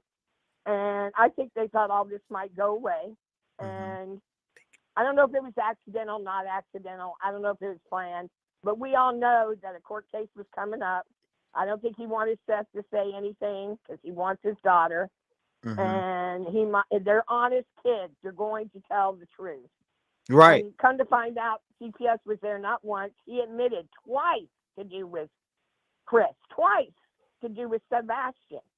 Because he said the first time was like, oh, it was lying. But then he came back and said, oh, the CPS worker came the second time about the belt. But she quickly recognized me and knew the first time it was about something else to do with him. That was about 3 different things that got all mixed up. No, that kid didn't get mixed up, and the school was reporting him. The school is for special needs kids. You don't get in trouble for getting in someone's face because they work with you on that. And he rides a bus with special kids. So therefore, there's AIDS. You're not on a normal bus where normal people are getting you. You're not in a classroom where normal things are happening. And that's what they're making it sound like. That's not what happens when autistic kids go to school. And their teachers, I'm telling you, love him. And you look at his awards, you look at his face, you look how happy he is at school. He's not having problems there. And then put him in a diaper, give away his pets. He's torturing an autistic kid. He is torturing him, and it breaks my heart because he is torturing that child. Put a 3-year-old in boot camp, like Nina says. He loves to torture children and let their mothers watch to break them down. And he picks certain women that he knows has kids and small and don't have, like he said, she's a Native American, lives in a trailer park. Or this one, Katie's parents who come from that kind of family, people that have no support and have little kids. And then he tortures the kids. It's sickening. It's downright sickening, and the truth is sit back. Nothing I've said. I'm not even going to say in my opinion because I'm going to say I don't care if he sues me. Look me up. I don't care. I'm telling you, he said it with his own mouth. It came out of his mouth. Nobody else's. He doesn't call it torture, but he admits to it all. Getting about doing this, giving away the pets. He's admitted all of that. And what he hasn't admitted, he's shown you right in front of Nancy Grace, and he's answered her the same way. So he told on himself. They have boxed themselves in their own little box. And I know which interview you're talking about. You're talking about I love you for what you do, Trev. And you know, you came out, you said when you came out, this is what you were going to do, something nobody else did. Let people have an opinion, let them talk. And you were one of the first shows to ever have open forum and not panels, just open forum like you do. And I want to congratulate you because you stuck to your word and you meant it. And you want to sincerely help these kids and help these missing people and help families. And you have been one of the few that are sincere about that, and you having ripped it off of it. And for that, I'm appreciative, and I'm sorry I'm emotional. Yeah, it's I don't call it all the time, but I follow you, and I appreciate that you let people, you know, have a voice because they need one. It's what it's about. And I pray for Seth every day. I don't want him hurt like me. But, you know, when your child is missing, it hurts probably worse because you're wondering. And I just want Seth to have peace. I want him found if he's alive. I want him found if not. I just want him to have his son back and have justice because there is no closure. You're right. I just, people need to help him find his son. Don't let him be like Summer Wells and we never find him. I want everybody to go out and help all you can.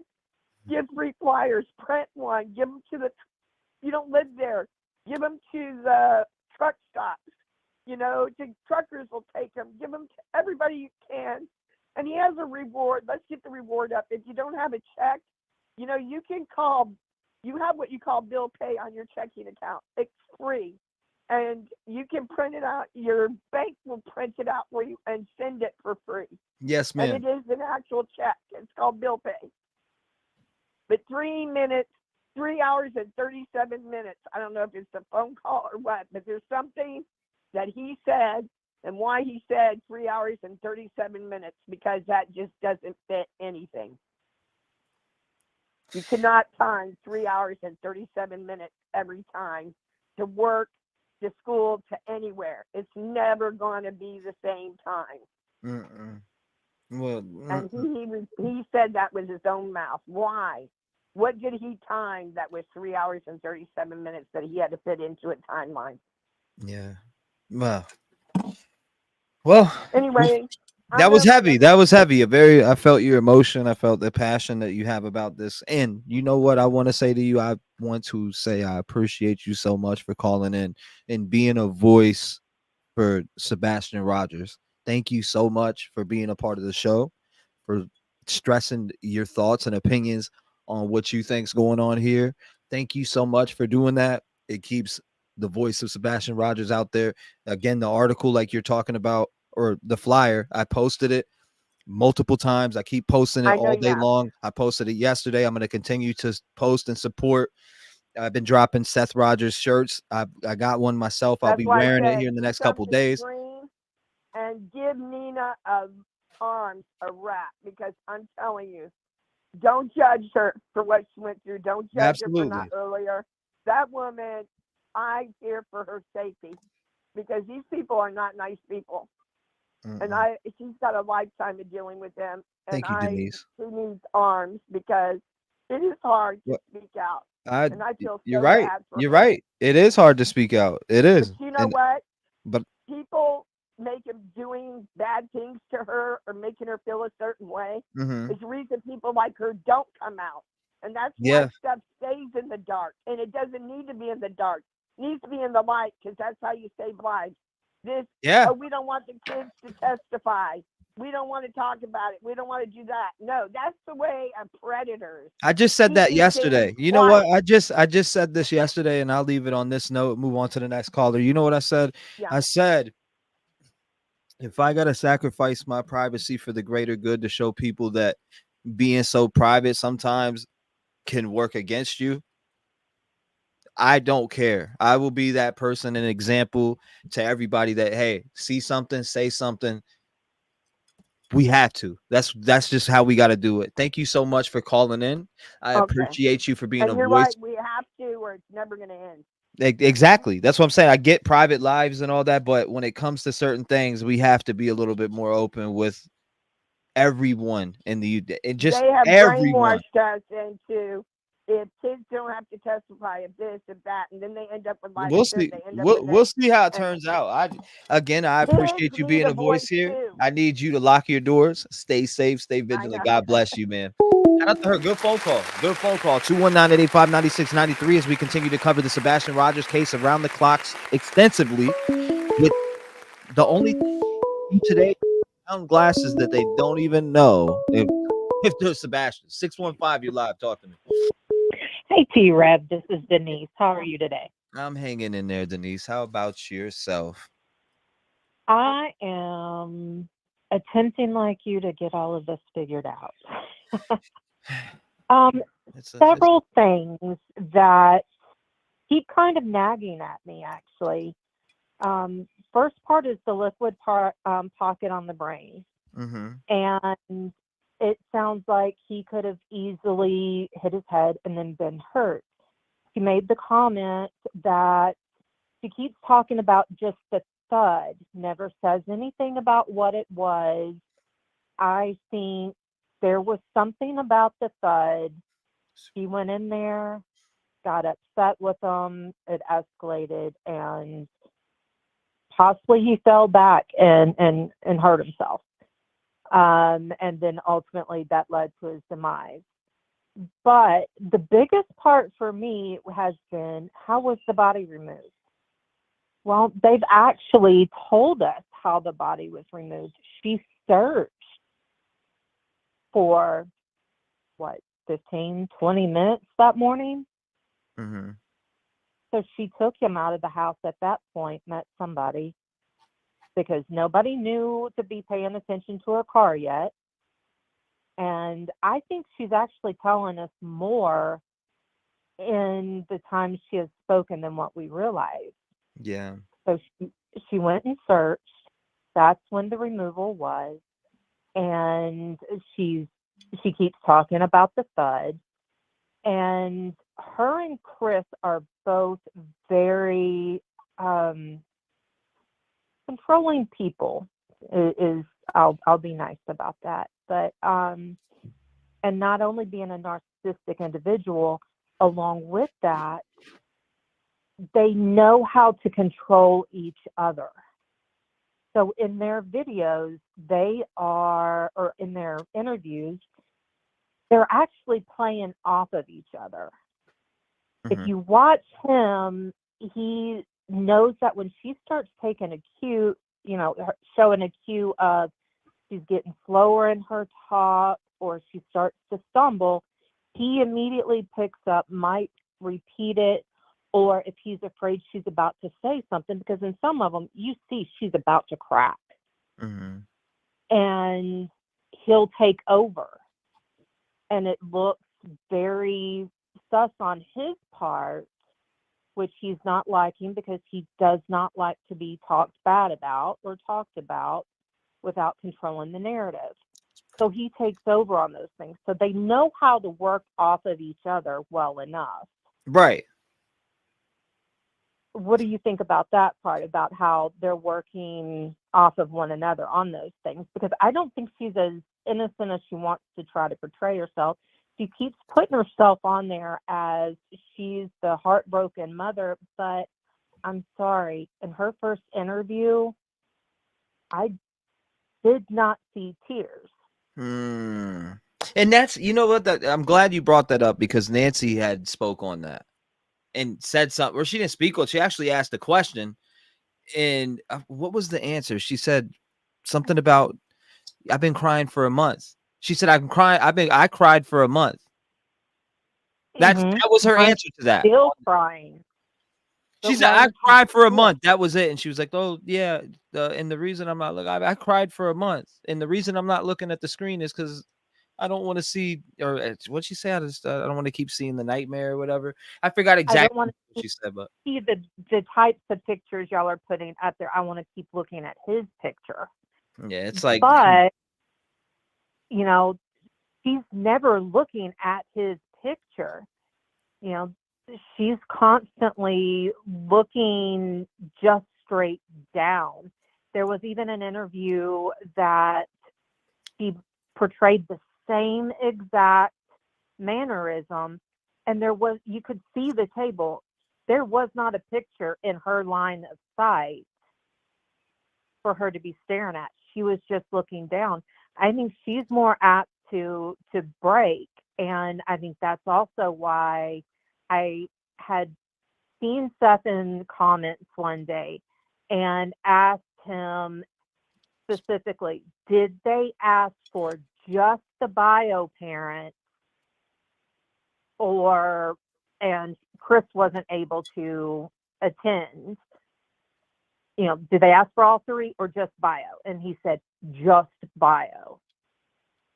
So they're already trying to pull them apart. Yeah. And get her isolated. And the thing with the glasses today, I think that was actually huge. Even though a reporter brought it up, I think the huge part of that is, like it or not, we don't hear things as fast from the police as we want to. We wanted this solved the day it happened, obviously, but they're at the point now where they'll put out breadcrumbs like they did today of, here it is, we did find glasses, we don't have the results yet. So, AKA, whoever is guilty, you need to stand notice. We have something. Now, where are you going to go? That's a good, yeah.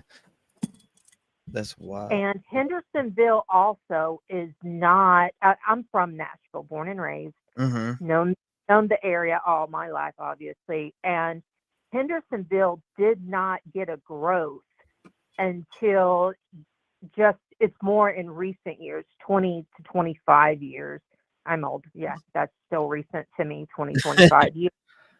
But within that, though, his family has been around that area. So, yes, they're going to know people within the force, but at the same time, there's new blood, coming in, replacing those people they might have had the biggest connections to. So I think that they're more scared of the police, or they would have been brazen and stayed in town. They're trying to get out and point the finger at everybody else, just like Cajun Navy did. And they did a good little mic drop on Cajun Navy today. I thought it was hilarious. What were your thoughts on that? They turned around saying, "Thank you, Cajun Navy, for passing out flyers." What were your thoughts on that? I about died. I knew then where all of this was starting to go. And then that's what made me think of, even with the other question. So I'm starting to go back and look through some more of that, because they're letting it be known it's coming back up. People have focused here now. And yes, all of this focus needs to keep pushing the police to keep letting people know more, because that's what was the golden thing with Riley Strain. Mm-hmm. Everybody kept pushing and pushing, wanting to know more. I am just concerned about there were only a little over 300 tips. That's not a lot. Yeah, I was just when I was documenting some things that I was looking at, it said 314 tips. The Tennessee Bureau of Investigation has received 314 tips about Sebastian Rogers. Mm-hmm. So I was like, what? That broke my heart right there.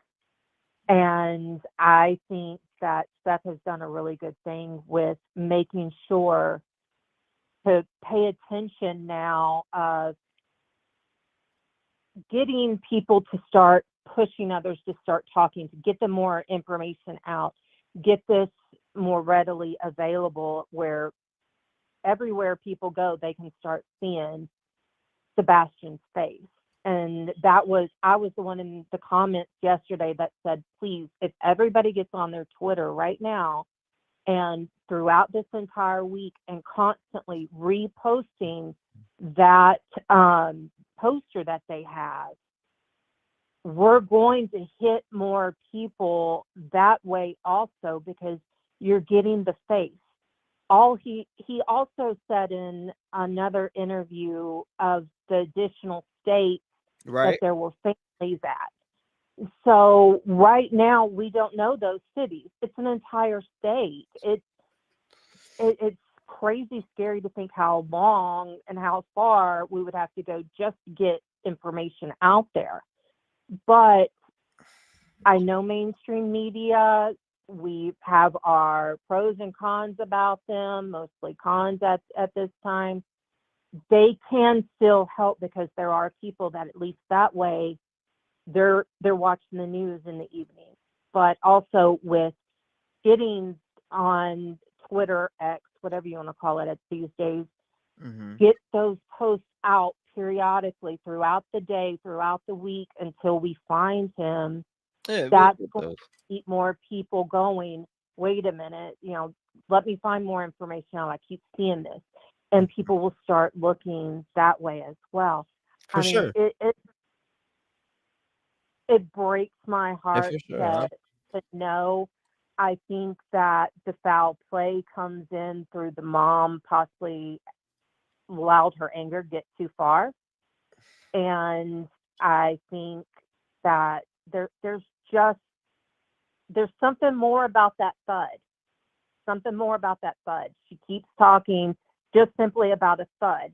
But her very first interview, I'm sorry, you want to insinuate you don't go into your son's bedroom because he could be masturbating? You can knock. Come on. you're a disgusting woman. And Oh my God! Crazy. Yeah, had to hit that on that one. Whoa. I'm sorry. I'm not trying to be mean, but that has bothered me also. She's tried way too many weird, uncomfortable cover-ups. Even in one video, laughing some. I mean, who does that? I have a child his age, and I keep thinking, what would I be doing in this state? And I'm like, I would be rolled up in a ball. And telling people to I'll be asking them, how do I walk right now? And have them walk me to start. Hold up. I need to let's backtrack a little bit on the state. Where did you hear the whole I didn't walk in his room because of Matt, the whole yeah, I don't even want to repeat it, but you know what I'm gonna say. I'm sorry I said that also. I apologize. No, I was wondering where you heard that. I don't in one of the first interviews. like me, I don't no. If it was said, it was said. It was on Smiley's. It was on Smiley's. Okay, so I must have missed that in the interview. So that was said it was on like Smiley. at the very beginning, because she kept watching all of the comments, and the minute somebody, she said that, people were like, "Really? You went there?" And I believe it was Smiley's. I'll look and I'll be glad to send that part to you. I've seen that interview, but I just don't remember that part. And maybe it was at a part that I She turned might off. not have said the word that I said. She might have said, well, you know how boys are at that age. There's anything they could be doing. I'm like, no, you don't insinuate those things. They're always bringing up something that could possibly be bad on him to make him look bad, because again, they're deflecting that blame from themselves. Well, I want to leave it at this. Before I let you go, you think that this is foul play, obviously? Absolutely. And who do you think the main players are in this case? I think that it was all done on the mom's part. The husband, as controlling as he is, and obviously he cares about how things look to him and his family. The same with his mother. I think it has something to do with them helping. No, they said I know it was in the interview, guys, and I watched it, but I didn't remember hearing her say it that way. But I get what you're saying. She implied it. Maybe it went over my head. Maybe I was reading chat at the time, but thank you so much for calling in and being a voice for Sebastian and all the information that you have sucked in here in your mind and just able to call up and discuss it and talk about it. That's what this platform is here for, and it'll continue to be this way. I appreciate you for being a voice again for Sebastian. Stay vigilant, lock your doors, and God bless you, man. Until I hear from you next time. Shout out to her. Good phone call. 219-885-9693. I need everybody to keep Sebastian's face moving around. Again, I'm sharing these links periodically, so if you're seeing me post these links and it looks like I'm spamming, I'm sharing this for Sebastian Rogers, the t-shirt links from Seth himself. Seth himself has sent me these links, ladies and gentlemen, so make sure if you can support. There's flyers you can print out for free.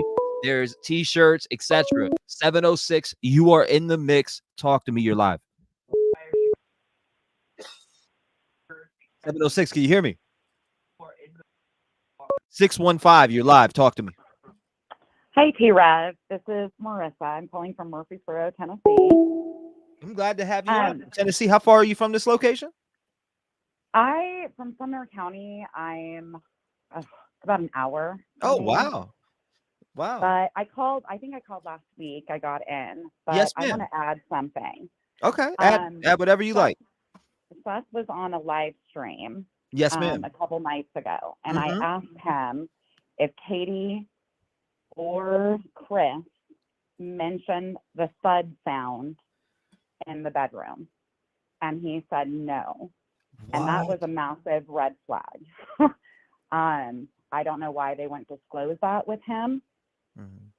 But I find that very odd, considering that was the last time she heard his voice saying, no, ma'am, I didn't fall out of the bed. And that goes to another question is, was that a normal occurrence for Sebastian to fall out of his bed, because I think that's kind of, you hear a thud in your kid's room, and I just think it's odd to ask him, did you fall out of bed again? And then to not disclose that to Seth is very odd to me. It's a massive red flag. I agree. But I did also listen on another live stream that the glasses possibly were found by a step family, a member of a step family. And that's pretty interesting too, considering Chris's his stepdad and so forth, and them going to Alaska and whatnot. So if those glasses were possibly found over in that area, that is another huge red flag. But yeah, I just wanted to mention that Seth did confirm that they never told him about the thud in the bedroom. Wow. So see, they never told him about that. I know I asked him some questions on the interview that I had him on. I asked Seth, did you notice any marks when you were searching with Chris on his arms or anything, allegedly? Yeah. And he said that he wasn't even paying attention to anything like that. Right. And I get that. And it was cold. It was really cold. So I'm sure that Chris was wearing long sleeve shirt. But there, now that, Seth had to learn about, Child Protective Services getting called through Nancy Grace in a live stream, and the fact that he didn't know about the thud sound is very alarming. I don't know. This case is just blowing my mind. It is mine too. And every day I wake up, no new updates. Again, we hear today that these glasses were found, but law enforcement says during that, well, yeah, there was glasses found, but we don't know if they're his. But I feel like, why would you mention it if they weren't his? So maybe they are insinuating that they are his and just telling us that we don't know yet. Right. And, I own an auto repair shop locally, and I'm really curious of what the GPS is going to get pulled out of their vehicles, considering one's a 2021 Chevy. Oh, you said you own a car. I don't mean to cut you off, but you say you own a car lot? Auto repair shop. I have a question for you. Do you know much about these vehicles and how many, how many times you have to spend the ignition for data to, be lost? Because I've looked up some things on some other vehicles, like the Brian Koberger case was 2015.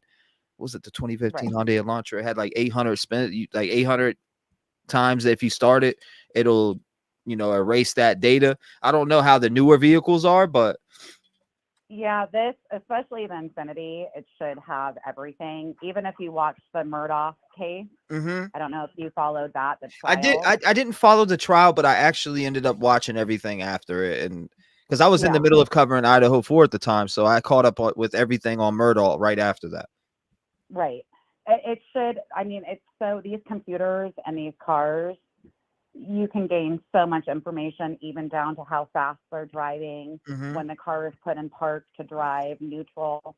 And I'm really curious what they're going to find that morning she went searching for him, because to me, that was the only time frame that Sebastian could have gotten out of that property.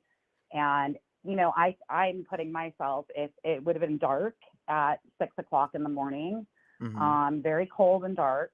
So if you're looking for a child, you should be driving pretty slow to go back and forth and be able to see each direction. And I'm really curious to see how fast she was driving and where she went that morning. And when she put her car in park and revert, it will be able to read everything. So when you say 6:20 is an odd time in the morning to be out looking, that like indicates me that you just woke up allegedly, or looks that way. Yeah, I mean, I think of, she said she woke up at 6. He wasn't there. She said it was pretty quick when she went out looking for him. And I'm assuming it'll be probably around 6:20. I don't remember the exact time they said that Chris called the sheriff's line. But it would have been really dark still outside. I mean, Tennessee, that time frame, it was dark in the morning. But I'm really curious. I hope, they're getting all the computer, pulling all the computer information out of those vehicles. And from what my husband said, they don't need to have, oh, sorry, I just got a tornado watch. Oh, wow. Thing pop Stay up. safe out there. It's going to be It's been some bad. wild weather. Our power's But been my flickering husband, off, on and on, all on and off. yeah, it's going to get pretty loud here. So if I go But offline automatically, everybody who's watching, just know that my power shut off. But we'll be all right. The show must go on. right. But my husband said they don't need the vehicles to actually pull that computer information. So they just need the VIN number. So they just need the VIN number to pull the Yeah, information? they just need the VIN number, and Infinity and Chevy should be able to pull a lot of that information. I wonder if that's what's going on behind the scenes. I'm hoping. I think we're going to gain a lot of information. I'm hoping they're doing it to all of Chris's family members too. Yeah, this is the presser right here. You said you missed. Some people said they missed the presser. I missed it too from sleep. I woke up like way too late. An hour later, I was like, "Oh my God, I'm late. I should have never did 3 live streams last night." Right. The presser was a waste. I think it's just leaving people with more questions than answers. Right. It does. It does. Can you hold up, T-REV? When you next speak to Seth, can you ask him if he knows if Katie and Chris did a lie detector test, please? Red Flowers, I will ask that. Yeah. So before I let you go and move on to this next caller, you think this is a foul play case or he just walked off? Oh no, I think it's foul play. Absolutely. Any red flags, right? Allegedly. Allegedly. I mean, it's nothing's adding up, and to me, the only time frame he could have gotten out of that house is when Katie drove out of her garage.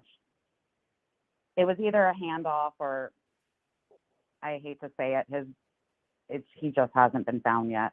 And I go back to the Casey Anthony case and Kaylee, and they had over 2,000 volunteers searching for that little girl, and she ended up being found so close to the house. So, I mean, things can be missed.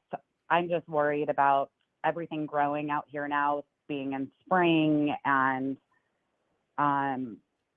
it's going to be harder to find possibly a body. And I hate saying that, but I go back to the Casey and Kaylee Anthony. Her body was so close to the home. Right. And yeah. they searched everywhere. That's so months. True. That's so true. Black box data Puff Muffin's talking about. You're absolutely right about that.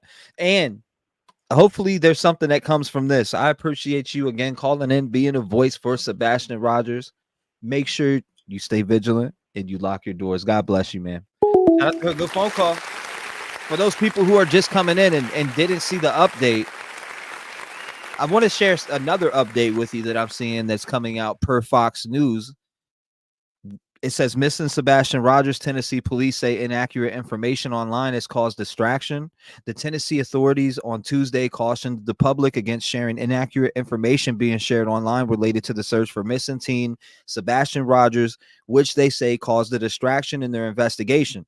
The Sumner County Sheriff's Office issued an Amber Alert for Sebastian Rogers, a 15-year-old boy with autism, after he was last seen in the area of Stafford Court in Hendersonville on February 26.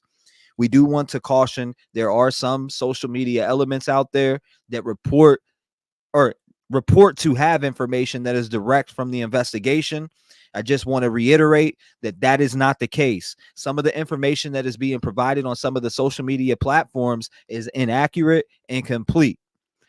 Tennessee Bureau of Investigation spokesperson Susan Nealon said during a Tuesday press conference, "We do not want this to damage the investigation."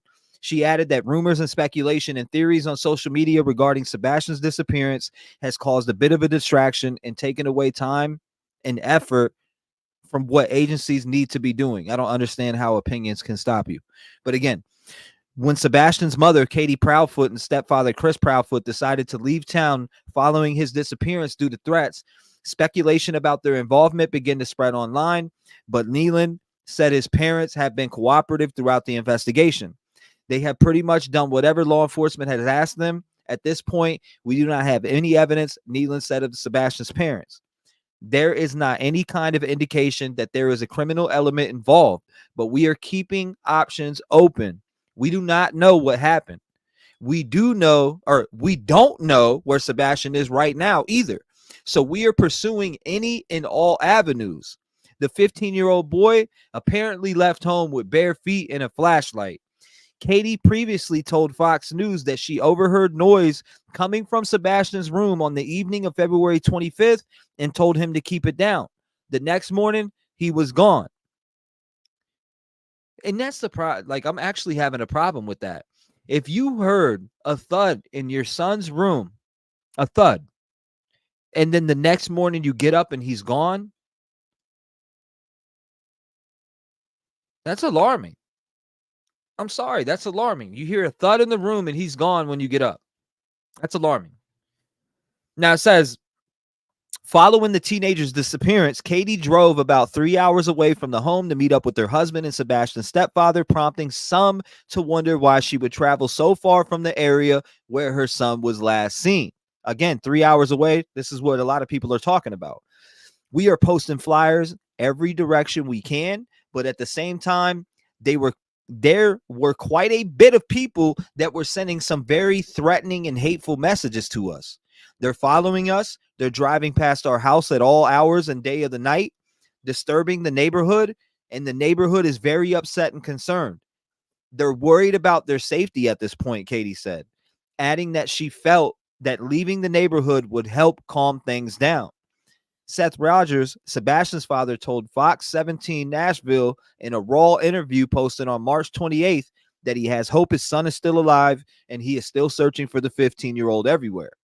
He added that he recently learned Child Protective Services had visited Katie's house before and he had not been informed of their visit. Instead, he had to find out via a podcast on a YouTube platform.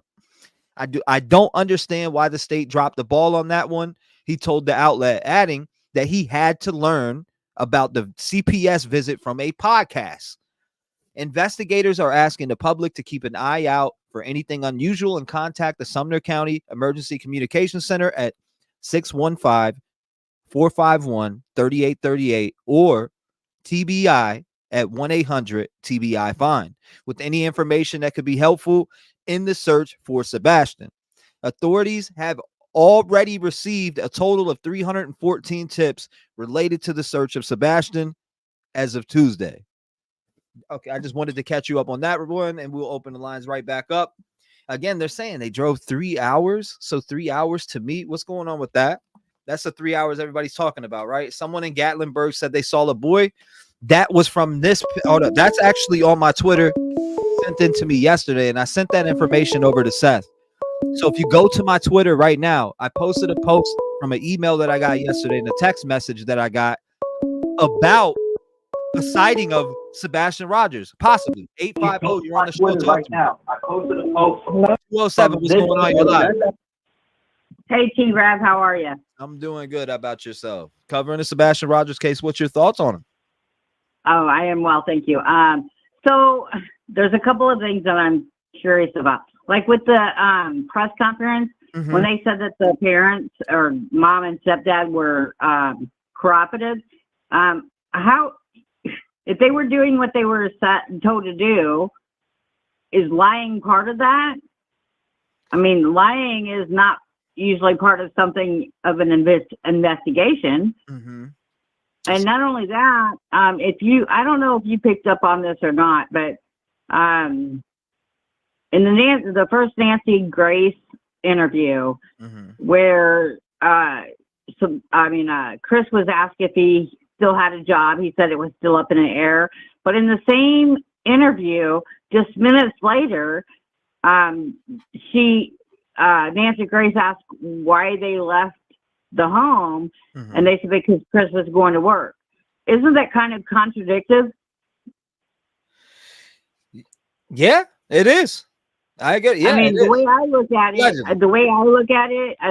I see that they're saying one thing and doing another, which is contradictive, but also it just proves that they're lying about something. So how is that how is that doing what the police want them to do? Unless they're okay with them lying. Who knows? I mean, again, he did say during this, I have to reiterate it and put it out there. He did say that foul play has not been ruled out. So yeah, he did say that. I got to give him that. No, I agree with that. I agree that's what they said. Imagine if I'm this not was sure like the that's Kansas City exactly 3. what they believe. No, I'm just saying, though, imagine if this was like the Kansas City 3 and they were like, well, 100% no foul play. You know what I mean? Imagine that. They're not saying that here. In this case, they're saying we're not ruling out foul play. So I got to give them that part. Yeah, they're not ruling out foul play, but they're not ruling out that it can't be. This case is crazy for sure. Listen. Yeah. They're not ruling anyway, out that I it just can't wanted be. to point that out to you. Yeah. Hey, T-REV, I appreciate all that you do for us. You're a great advocate. And I know who this is, by the way. I'm sorry? I said, and I know who this is, by the way. You do? Of course I do. I mean, you don't forget people who tell you that you've impacted their life. Of course you don't. Absolutely, you have. Yeah, life has been a much better. I've actually met with my sister 2 other times, and she's actually coming back down here in Florida this Sunday. So I'm totally excited. And yeah, it's all because of you. And I will never, ever, ever say it's not.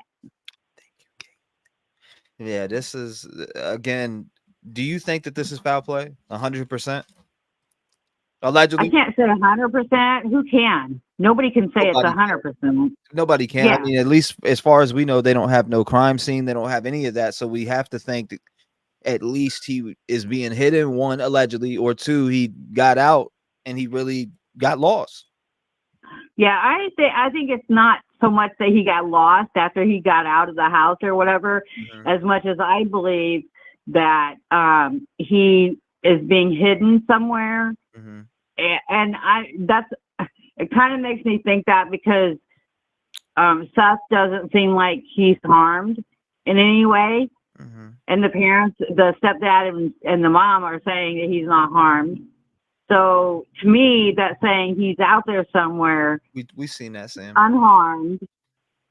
Yeah. We've seen this, Sam. Sam said in chat that Sam said in chat that Chris said on a Facebook post they both took polygraph and passed them. We seen that here about a week ago almost. Yeah, but I also heard Seth say he didn't take one. That's what I'm saying. No, I'm saying he said he took one on Facebook allegedly from the post that I've seen that was sent to me over a week ago. And then on Nancy Grace, he said he didn't take one because law enforcement said he didn't have to from his location that he was at. Right. And I have a hard time believing that. But if he's lying, he knows he's on national TV, and if he's lying, the police are going to hammer that. Well, I mean, I think there's enough there to prove that they've been lying about something. Maybe not everything, maybe they're telling some truth in their lies. You never know. Yeah, you never do know. But I appreciate you. I appreciate you. Thank you for calling in. Will. Thank you for calling in and being a voice here today for Sebastian Rogers, the 15-year-old missing from Hendersonville, Tennessee. Ladies and gentlemen, there's a live search going on for him right now by multiple people everywhere from all walks of life that are out here searching for this boy. Keep posting the flyers. Keep sharing everything. God bless you, ma'am. Thank you for being a voice today. Yes, thank you for remembering me. That means a lot. Always will remember you. Never will forget you. All right. Awesome. Thank you. God bless you. We love you. Shout out to her. Rap Gang Strong. 219-885-9693 again. Press conference came out today. They said they found glasses. But other than that, they some tips, which is only 315 tips. I mean, that's really not that much being how much media coverage this has. 575, you're live. 575, you're live. Can you hear me? Yes. Yes, ma'am. You're on the air. How are you doing today? Oh my goodness. Hi, how are you? I am hanging in there, talking to you. Good. That's fantastic. Okay, so this is my first time calling. Glad to have you. Thank you. I do like what you do. Thank you. Just give you that. But so anyways, I have a nephew who's autistic, okay? And I let him know that I'm in school, I'm doing pre-law, whatever kind of thing, and that you know, on the times when I'm not studying, this is what I do. I look into these cases and things like that. Mm-hmm. So I asked him, I says, look, there's this young man, his name is Sebastian, and he's missing. I said, you're autistic. And he said for me to share with you what his name is, but I'll just, Isaiah Cruz, and he's a 3rd level autistic. Oh, wow. He wanted me to tell you this, specifically use his name and for me to tell you this. So he says, for one thing, and he asked me questions. So he says, well, supposedly if he decided to run away, he says, first of all, that won't happen. We don't think that way. If we cannot think for ourselves to like sustain our own living, we don't think that way. We can't think that way because that's the way our livelihood is, and we can't think that way. Right. So he says, second of all, let's just say, because I asked him, I says, well, if it was you and you planned to run away, he goes, well, you know, that's what he had told me. He's like, but just hypothetically, he says, and he's a genius. So he says to me, well, does he have a window? And I says, well, supposedly it's on the 2nd floor. And he says, so if he ran away and he decided to run away, first of all, he's not going to go out through the front door. He would go through his bedroom window.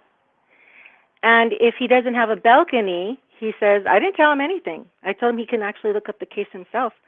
But anyway, so he says to me, he would have used some kind of cloth or something to get out, not a rope, because they're autistic. They're very conscientious about getting hurt with things. Wow. And he says, okay, so, and I says, nope. I says, there's some things going around that no, supposedly he went through the front door. He didn't run away, he says, Antina. Verse, you know, he didn't run away. He says, there's some foul play. I haven't even told him about any of this. He doesn't know. Yeah, He's no 20? There's no 2nd floor. Okay. So, yeah, so in the, what is it? It's 1 level and a half, they said. Yeah, and a half. Well, I don't know what it is, but yeah, exactly. Okay. So he says, no, that wouldn't have happened. And I says, the reason why I'm asking you, you know, a nephew, is because you wear glasses, and most autistic wear glasses. And he says, you know, the first thing, if I planned on running away, which I wouldn't, because I don't know how to take care of myself, and we don't think that way. We don't think about those things. I would most definitely put my glasses on so I don't fall into a terrain. Like fall into a ditch or something.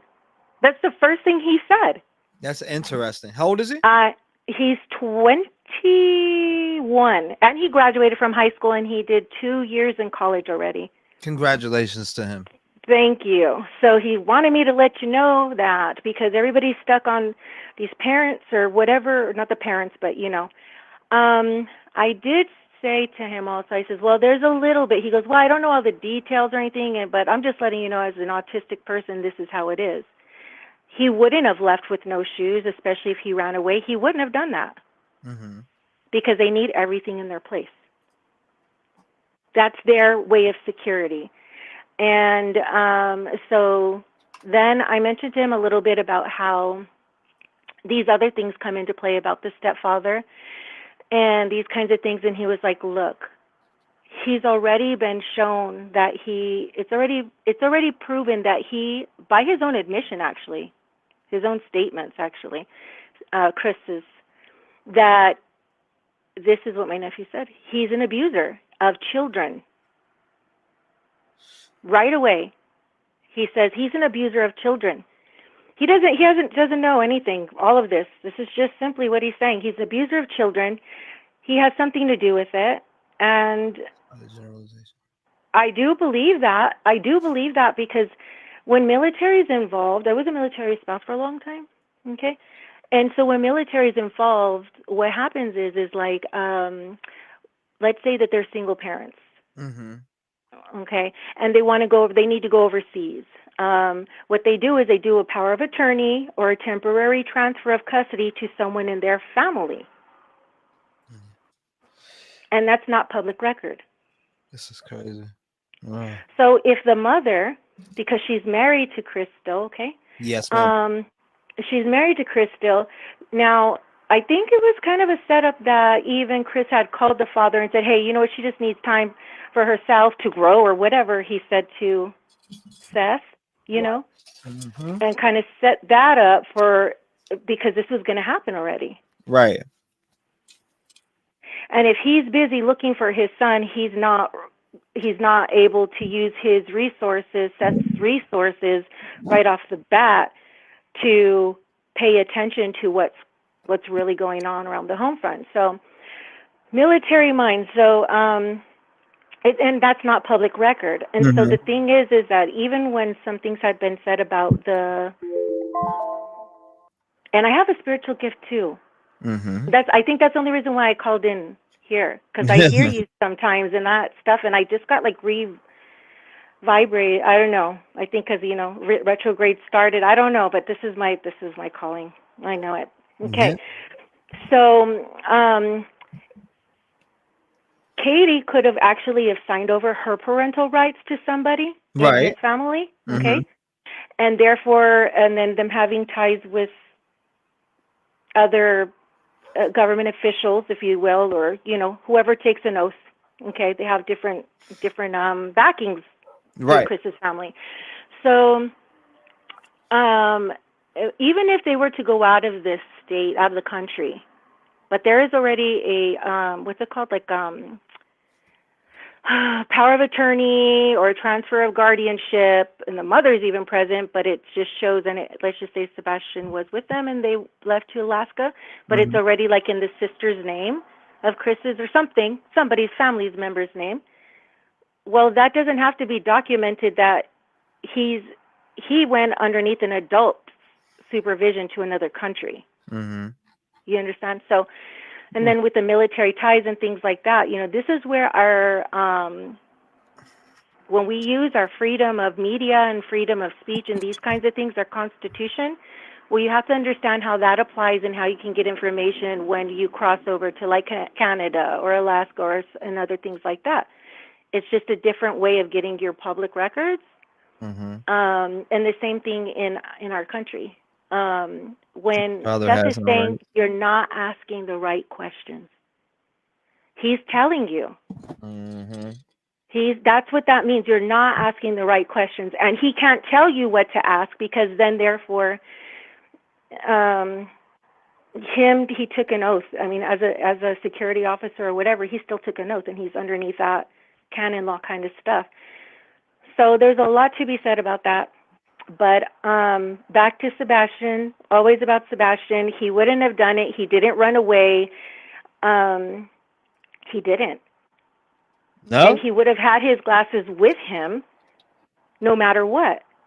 I mean, I want to pull this out, though, and I do want to say this. Go for it. I do want to say this, is that I have to make this front and center. Katie Proudfoot, nor have Chris Proudfoot been arrested.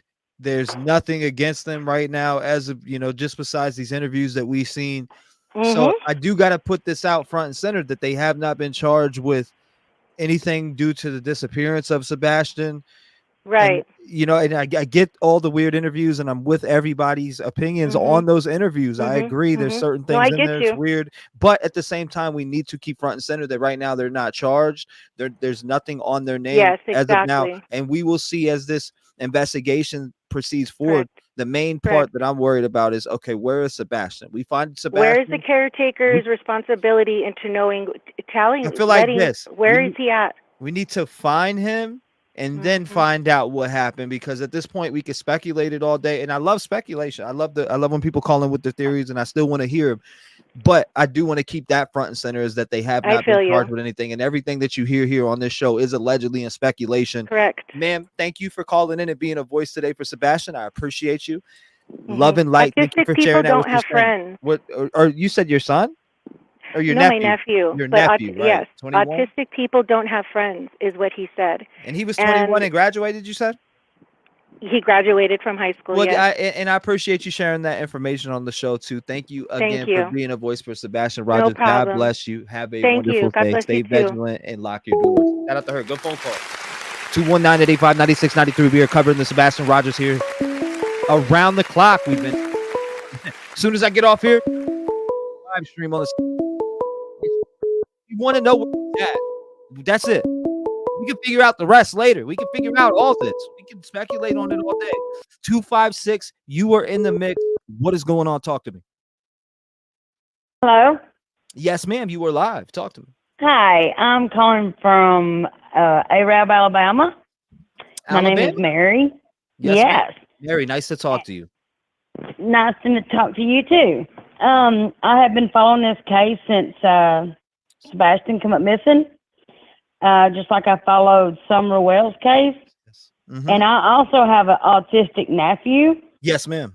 And he told me that if he was to run away, which they don't like getting dirty, he doesn't mind swimming in dirty water though, but he told me that if it was him and he would have run away, he would have run away from parents that are way too strict or always on his case, or because he gets made fun of at school. My nephew had to go to he went to a public school and never fit in because they're not good with a bunch of people. They can't be in a room with a bunch of people at one time without a problem.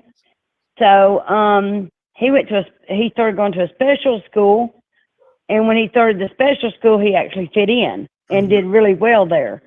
But he told me if he was to run away, with there being train tracks close to his home, he would have waited on the train to stop at an intersection. He would have jumped on that train and been far away. And now I have another theory. If he did not run away and there was foul play, which no one is saying there is, but I did notice in their bedroom, the way their ceiling is made, there's like a block all the way around their ceiling. I feel that should be checked really good in the attic and underneath the house.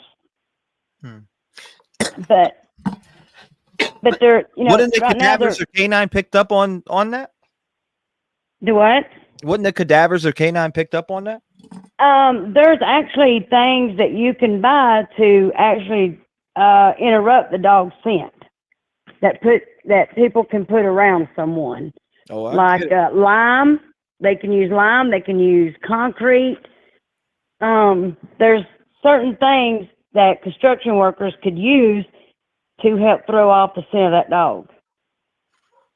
Yeah, you'd have to be brazen to keep a body in the house like that with some dogs coming and all. Woo! I feel that way too, but there is crazy people out there. But also another thing I was concerned about that I have not heard anyone talk about. Yes, ma'am. They said on Chris's Facebook that there was a possibility that he was a swinger. People who are swingers, they have different couples that's coming into their home if they don't meet them out, somewhere else like motels or their houses. So there's a possibility that somebody could learn. A swinger is where they're bringing other couples into their home. No. I'm saying I just don't understand swing. I don't share. I'm sorry. Me neither. Ain't happening. I would not do that either. But there is people out there that do it. I'm in a world of love. I don't get that other shit. That's weird to me. Right. Right. I'm not sharing with nobody. But there is people that could have come into the home and learned the codes of their house and learned, What did you hear that you said you heard they're swingers? If you look on Chris Proudfoot's Facebook under his likes and stuff, he is in a group of swingers. Oh my God! Damn. And it's like, yeah, they're talking about it. People are talking about it, but it's not nothing that's been. I feel like TBI is not asking them certain questions. And from what I understand, Chris hasn't even had a polygraph done because he was out of town when it happened. But I mean, I'm not saying there's foul play, but I could easily set my phone down, and drive 3 hours away and do something with someone and then come back and get back on the same phone. As long as it's on charge and it's not going to die. So I mean, there's all kinds of possibilities. And I just feel like they should be, checking into it a bit more because they are acting shady. my child was out there, my feet would be on the ground like Seth is. You know, I would be searching. I would not be in a camper with my husband that my child should have came first. I mean, and this, You know, this thing is, I did ask Seth. I was like, you know, what are you guys searching together or whatever? But he did answer that question on, I believe it was the Pascal show. He was like, it makes sense if, you know, we were searching here and they were searching there. I don't know what's going on as far as that, but this is wild. This guy's basically losing his job out here searching for his son daily. So I mean, yes, have a GoFundMe. He has different things that I've been posting throughout this stream, and I'm going to continue to post. Which here is the link in chat for everybody who was in chat. Here's t-shirts. This was sent directly to me from Seth Rogers. Again, sent directly from me or to me from Seth Rogers. And so was this flyers link. If you guys want to print out flyers, I'll keep dropping it, Perry. yes. But this, I was gonna. Do you think that this is foul play? I don't know what to believe. I honestly don't know what to believe. I feel like the mother and the stepfather know something because they're being too shady, but I can't say they did anything. But I'm leaning more toward that than him running away. Are you leaning towards maybe this is just their personality and the type of people that they are? Kinda. Because I'm just saying there is some people out there that are natural dickheads. I'm just saying, right. There is natural dickheads out there that wake up every day and are constantly, man, fuck this, and I don't care about that, and you know they're throwing stuff. You got people like that in life, and I can't stand people who live like that and angry all the time and what the fuck, and just constantly yell. Like I can't stand that. So it's like that's the type of person he comes off to me. I get it. I've been around those type of people. I know those type of people, and those are the type of people I move away from because of the negative energy. But then again, like I said, there is those type of temperament of people out there. And is that just the case with these folks? I don't know. And that's just my opinion and my thoughts. Ma'am, thank you for calling in. I appreciate you being a voice for Sebastian Rogers here. But say what you were going to say. You feel what? I feel like they've done either something to him or caused him to run away. Because they were really strict on him and they were, you know, I feel like they done him wrong in a lot of ways. You know, and I feel like he was, you know, when they're autistic like that, they're real smart too. And they want to fit in with everybody. And if they don't feel fitted in, then they try, you know, it hurts them really bad. Probably more than someone like me and you. You know, they think into it deeper because they are autistic and they want to be normal. You know, they don't want to have to be special, you see. So, but yeah, I would love to have flowers to give out because I live in Alabama and I've not seen one picture of that boy here. And really? I have asked for some flowers and I have not gotten anybody send me none yet. Flyers? You need flyers? Yes, to give out. Yes. What's your email? I'll send it to you before you get off. Okay. Well, I don't have no email, but that has to be mailed to me. Do you have Twitter? What do you got? I don't have any of that. I only have Facebook. That's it. You have Facebook. Yeah. Can you? But I'll tell you what I can do. I can get my daughters and give to you. Well, I need you to do this. You could, since you have Facebook, just go to type in T-REV, and you'll see my actual. I have a little fan page or whatever you want to call it on there. Public interest. Go to there, message from there, and I got the flyer right here. I could literally just drop it to you. Okay. Now go to what now? If you go to Facebook and you type in my name, you'll find me, T-REV, and I'll be able to inbox you the flyers. I just dropped them in chat right now. I keep dropping the link periodically over and over again in chat also. So you'll see me dropping that and you'll be able to click straight on it and you can print those flyers out. Literally. Okay. That's cool. Thank you so much. You're welcome. And y'all have a blessed day. Thank you so much for being a voice here for little And Sebastian I'm Rogers. I'm gonna keep praying for him. God bless you. Thank you so much. And let's hope that they find him safe, and let's hope that they, you know, I'm putting his name out here as much as I can. Well, I'll tell you what, Seth appreciates it. Everybody in Sebastian's I feel bad for him. I really do, and my heart breaks for that man. Yeah, that interview that I had with him the other night, emotional. Oh, I squalled the whole time. I've cried and cried over that. I feel so bad for him. Very emotional interview, and Again, God bless you, ma'am. Thank you for being a voice here for Thank little you. Sebastian Y'all, Rogers. We appreciate you. Love, light, and lock your doors.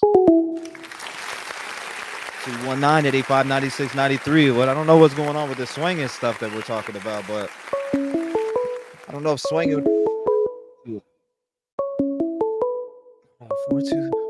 423, you're on with me. Talk to me. Hey, T-REV, it's Karen. Aaron, what is going on? You were live on the stream. You're on the air right now. Hey. To us. Hey, I'm in Tennessee. My heart goes out to Seth. Thanks for all you're doing. I just found your channel. Thanks for your prayers for this missing child and the other people that you're bringing awareness to. But Yes, ma'am. I don't know. I'm a mom. I have a lot of gut instincts. I don't feel good at all, like most people, about Chris and Katie. But, you know, as a mother, you know, I would be out there telling everybody, doing what Seth is doing, you know, getting involved. So definitely think there's foul play. For sure.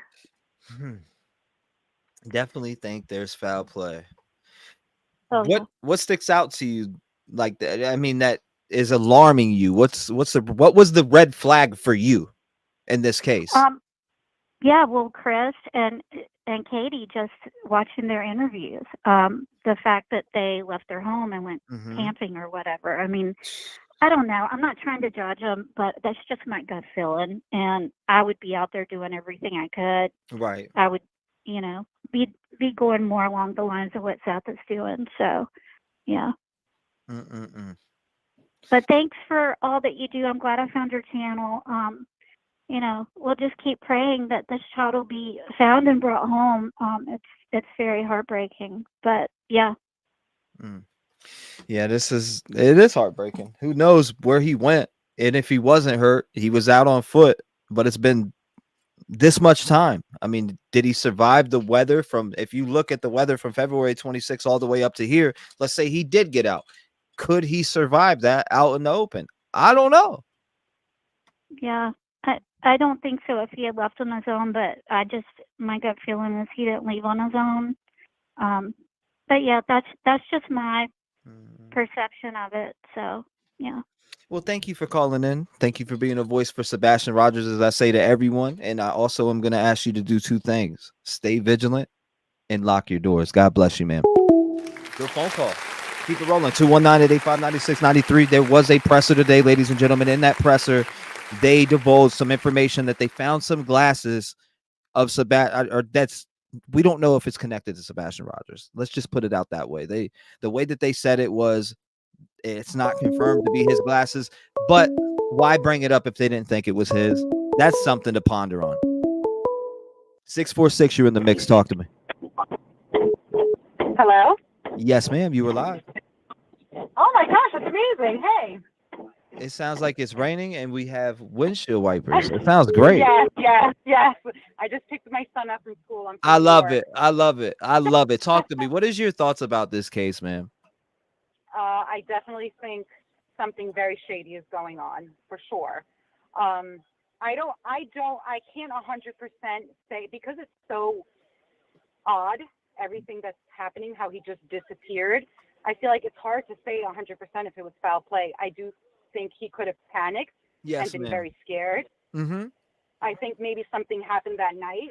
For example, this is just an example, like she was on the phone with Chris, she said, maybe he did something, Sebastian, and Chris got really upset and said to him, when I get home, I'm going to punish you or something, you know? And he may have panicked and left, and that's why he left without the shoes. I don't know. There's just so many scenarios. I also think it's very, very odd how Chris brought it up to Seth. Like, it's not up to a step parent to bring up the whole switching custodial. You know what I mean? Yeah. That's a conversation between mom and dad. Right. I agree. It's almost like he wanted it and he was going to bring it up. You think it's because they're married? I'm not saying that he has no right and no say or right in anything. I just think that it's a conversation that the biological parent brings up. Well, this is my thing is what do you think that this boy left this house on foot, or do you think that somebody took him somewhere? I think it could be both, to be honest. I also have another scenario where he did leave in a panic, Yeah, and that's the part I worry they about. found him. And they found him, Found and they him. did something to him. Oh, like a punishment type of thing, allegedly. Allegedly, of course. And it went too far.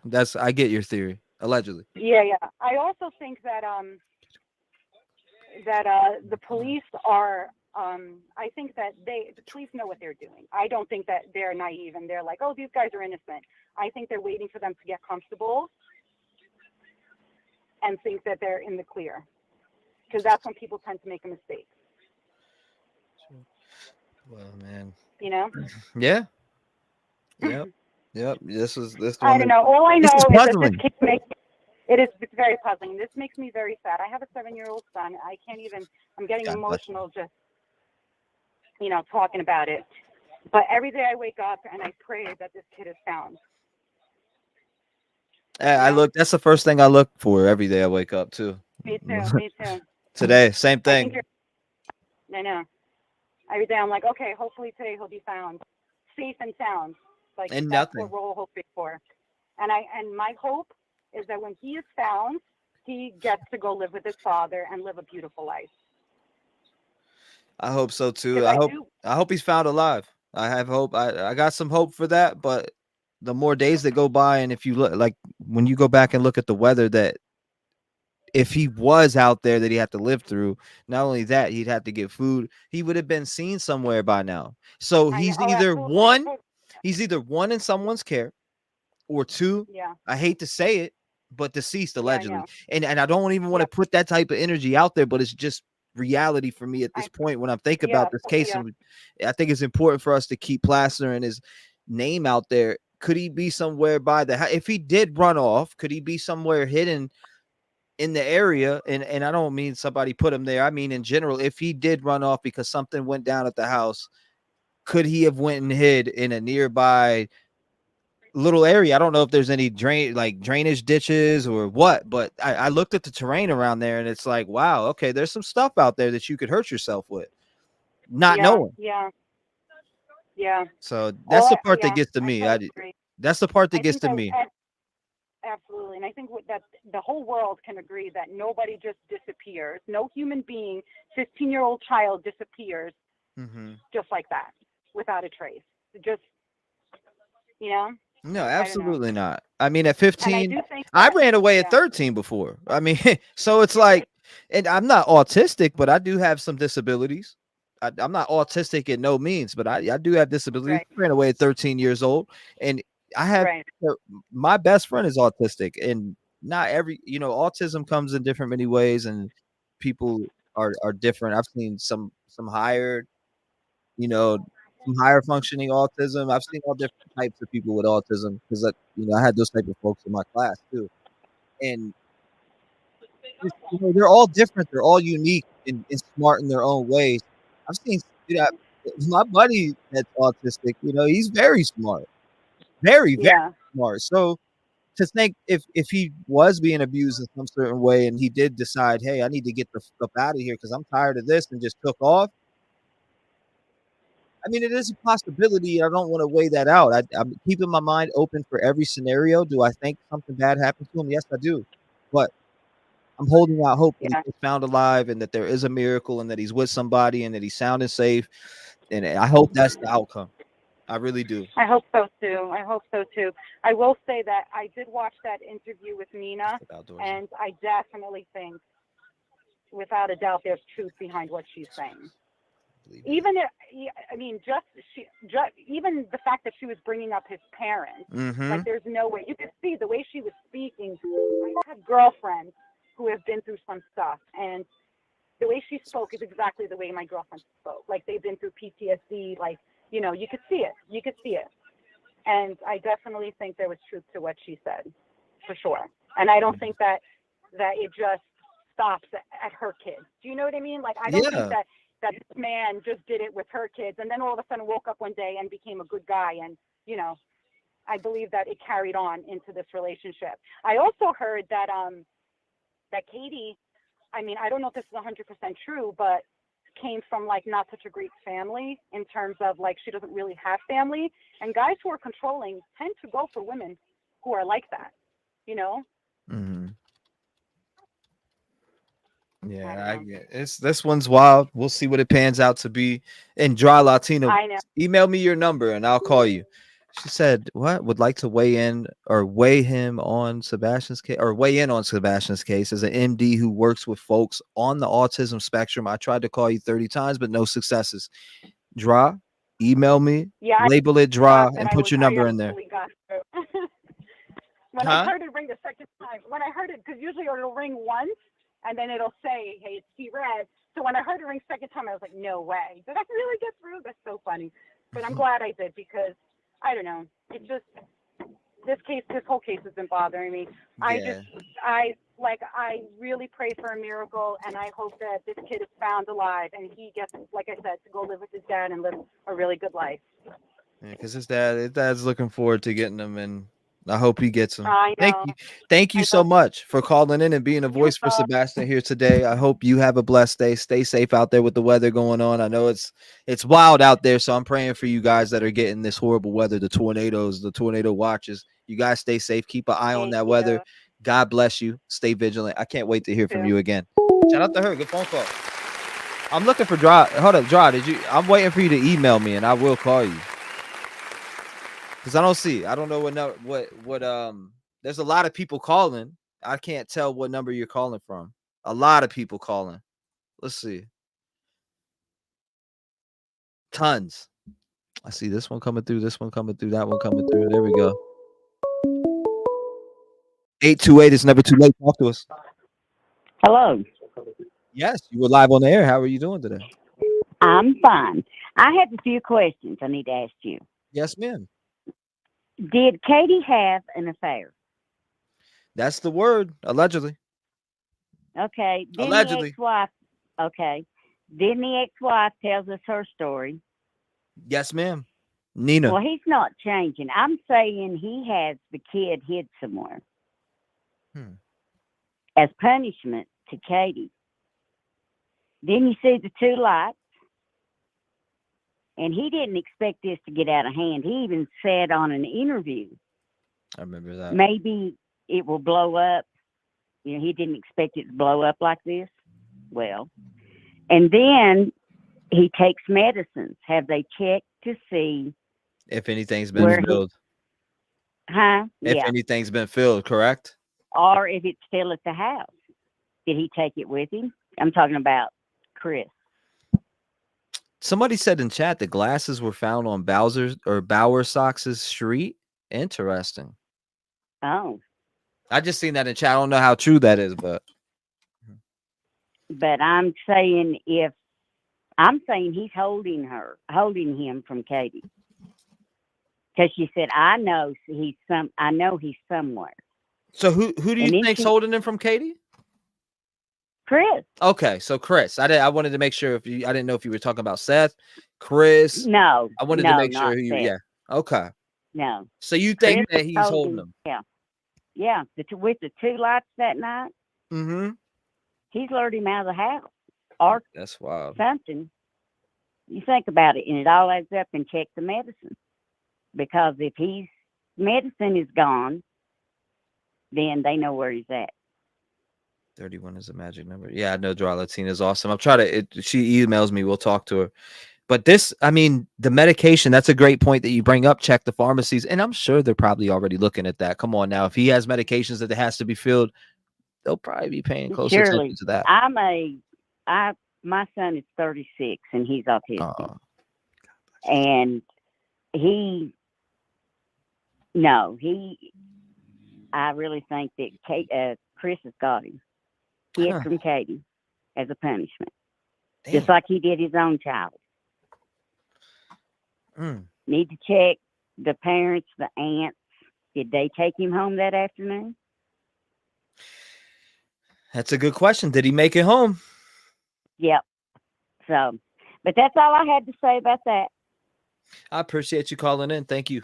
Thank you for Thank being a you. voice again here for Sebastian, because everyone who calls in is being a voice for Sebastian, and people are hearing this and they're commenting down below on all of your phone calls. As I go back and look on every live, it's always great conversation going on in the comments. Yes. I appreciate you being a part of the show, calling up, asking your questions, sharing your thoughts with us.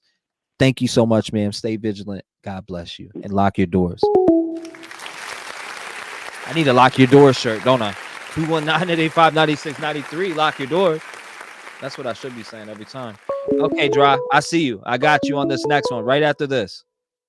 I got you. I got it. Confidential too, and it'll stay confidential. 865, you're live. What's going on? Talk to me. Hey there, T-REV. It's Miss Mary. I Miss think I'm going to start Mary. on the daily call with Miss Mary show. Yeah, how's it going, Miss Mary? What's going on? Talk to us now. Okay, I got a couple of questions. Okay. And I would like you, if you get a chance to talk to Seth, ask him a question or two.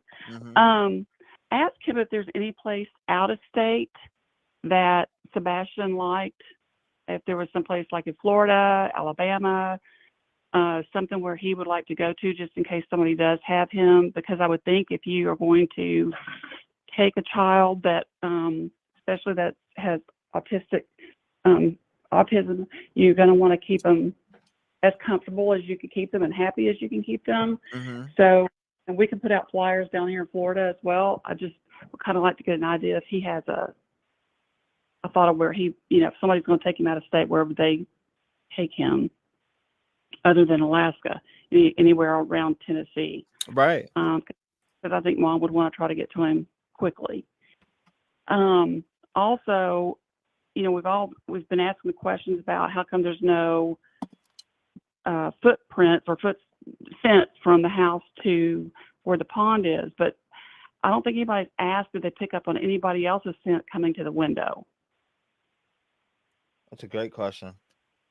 So, in my head, in my imagination, this is all allegedly, if he had it worked out with a friend that he was going to run away and they were smart enough to think this out, or it was an adult, coming after him that had him convinced, I'm going to take you to your snake, just meet me at your window, piggyback him out of the yard. Down And we to heard where it. She heard a thump too. It's like, what? Yes, if she heard a thump. So could have that been him going out the window, somebody literally carrying him like a piggyback or a bike ride or whatever down to where the lake was. They set him down, he steps down, that's where they picked up his scent, they get in the car and go. So if they saw the dump truck with the lights on, is there any other video of a car coming in there late at night parked? Did somebody see that? That's a great question. Other than the dump truck? And when if I ask, are you asking me to ask Seth that? Yeah, I'm asking. Yeah, because I know I did touch up on a little bit of things, but there's stuff that he can't talk about. He said, or that he can talk about, but he's telling us. When I ask him, he's telling us that he can't speak on that because the investigators aren't telling him anything. Well, and that may be very true. He may not be able to say, but I'm just curious about that because, we've got a clear answer. No, we did not pick up his footprints going out of the yard, but there was no comment about, but there were the smell or a scent or strange footprints near the house that we couldn't, outside his window, we couldn't say either. You know what I mean? Yeah. I'm just curious because nobody's hit that question with them. And I don't know if they would say or not. The other thing too is, like I said earlier, is that if he did run away, you got to think if his coat is still at the house, there's no scent going out of his window. Somebody had to help him. Does he have a friend? Was there somebody at one of the bowling alleys, an adult, who might have befriended him and helped him get out of the house? With that being said, I have to think about Seth out looking all over the place. So is it a stranger that took him and he's worried that they've discarded him? The other thing too about, somebody had mentioned about how come they won't let somebody else's dogs come in that they want to help search. Having had worked in some of this before with nonprofits who have search dogs, the police have, in our trainings, have said we don't want other people's search dogs coming in because, number one, you have a chain of custody that the law enforcement's going to want to use their dogs. If they land on something, it's a whole chain of custody. It's all kept right there within law enforcement. And if you get a ton of people around, even though the dogs can pick up a particular person's scent, it can get overwhelming. I think their smell is like 20,000 times or larger than what a human smell is. So you can imagine if you've got 25 people there, it's going to be hard for them to pick up sometimes one scent out of that. I think they can narrow it down to like 5 or 6, and they can break one out from that, from what I remember. So that may be one of the reasons why they're not having other people come in with their dogs. And obviously it wasn't a body on federal land, or we would have heard that, right? I mean, after we heard that video yesterday, but they didn't say anything about that, and they made it point in case to point out that there's been tons of misinformation saying that the inaccurate information online from social media platforms are causing a distraction. Well, that came from United Cajun Navy. That came straight from them. Yeah, So, I don't know why that was put out there, but that person confirmed to be in the United Cajun Navy that said that? Yeah. So he was confirmed? Yes. I think he was on, where did I see it? There was a video clip, and I was going, wow. But it was, and I can't find it right at the moment. My internet went down, so I'm just winging it on my phone here. But I believe it was confirmed. I want to say I saw it in a second video, but maybe it's starting to all run together. But maybe somebody out there can say whether it was confirmed or not on your show there. I can't see it 'cause I'm on my phone. But I was just curious about, We'll figure it out. We'll see. Yeah. I'm calling her next. Draw Latina, Dr. Latina. We'll call her next. Mary, do you think that this is foul play? I think this is a hard one. It's really hard. I hope that it's not foul play, that the parents did anything. Do I think that maybe somebody snuck him out of the house, befriended him and snuck him out of the house, and that's foul play? Yeah, that's a good possibility. We've seen that happen before with children being taken out of their bedrooms. Absolutely, we have. And we've seen them live with people for years and get, released. And we've seen, so, my question is, are they really checking the places that they went to? Who could have befriended him as an adult? Yeah, that's a good point. And looking at the SA offenders that they have around in that area that are registered. Yeah, someone sent me a list. So I'm sure they're looking at all that. They are. They're not stupid. So I don't know. It's just really, it's baffling. I do know that once the weather gets a bit warmer and the water warms up, if he's in the water, that the cadaver dogs will find him easier. When it's cold, they don't hit as well. Or if it's super cold, they don't hit as well. I really hope that's not the case, but interesting. Well, we'll see. Yeah, if you could ask Seth about that, because if they found the glasses somewhere and they showed them to Seth and they were his, and they found them in a certain location, Seth would be directing everybody out there to search. Exactly. And in that tip that somebody, or the TBI email that someone sent in that works out what was it, Gatlinburg? They said, and I posted it, and it went pretty crazy on Twitter, but I posted it, I posted what I've seen, and then I sent the actual tip over to Seth, and I know that, he's got it. He's got the information. So if that, I wonder if that, and it's allegedly different than the other sighting too. So I was able to find out that information, that it was allegedly different. Yeah. We'll see what it comes from. I don't think anything will come from it, but again, they said that he was in this type of hat. Where's it at? I had it up before. A little straw hat or something. Yeah, the little straw hat. And they say this for autistic kids, but I have no clue. Glasses on, right? We'll see. What do you think about this case in general, or just what do I think happened? Yeah, what do you think? Do you think there's foul play?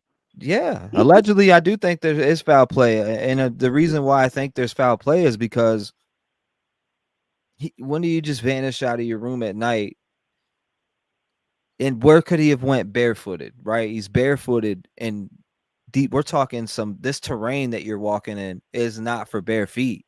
Once you get Right. to certain areas, it's not for bare feet. Maybe you can get away with walking down the street. You may step on some glass too out there, but being the scare you have from fire ants, it's hard for me to take into my mind that this little boy went off on foot somewhere. It's hard for me to take that. Did he go up the mountains into the trees? Where did he go? Not why? With or socks on? If he had socks on, barefooted, regardless, that's not the terrain for that. So that's why I think something is up here. I think that either one, if he did get out, it was somebody there or taking him somewhere, or two, I do think that it is foul play and that he's being hidden somewhere. But again, I don't know who would do that. What's the motive behind that? What is the motive behind the foul play? Why would somebody want to take his life, allegedly? Well, that's what's in my mind. Or just keep him. People are crazy. You know, the Elizabeth, what was her name? I can't remember her last name.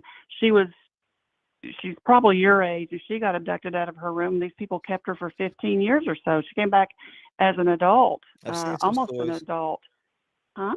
I've seen some stories where people have been held captive in basements and all different types of stuff for 15 plus years, fed like a prisoner.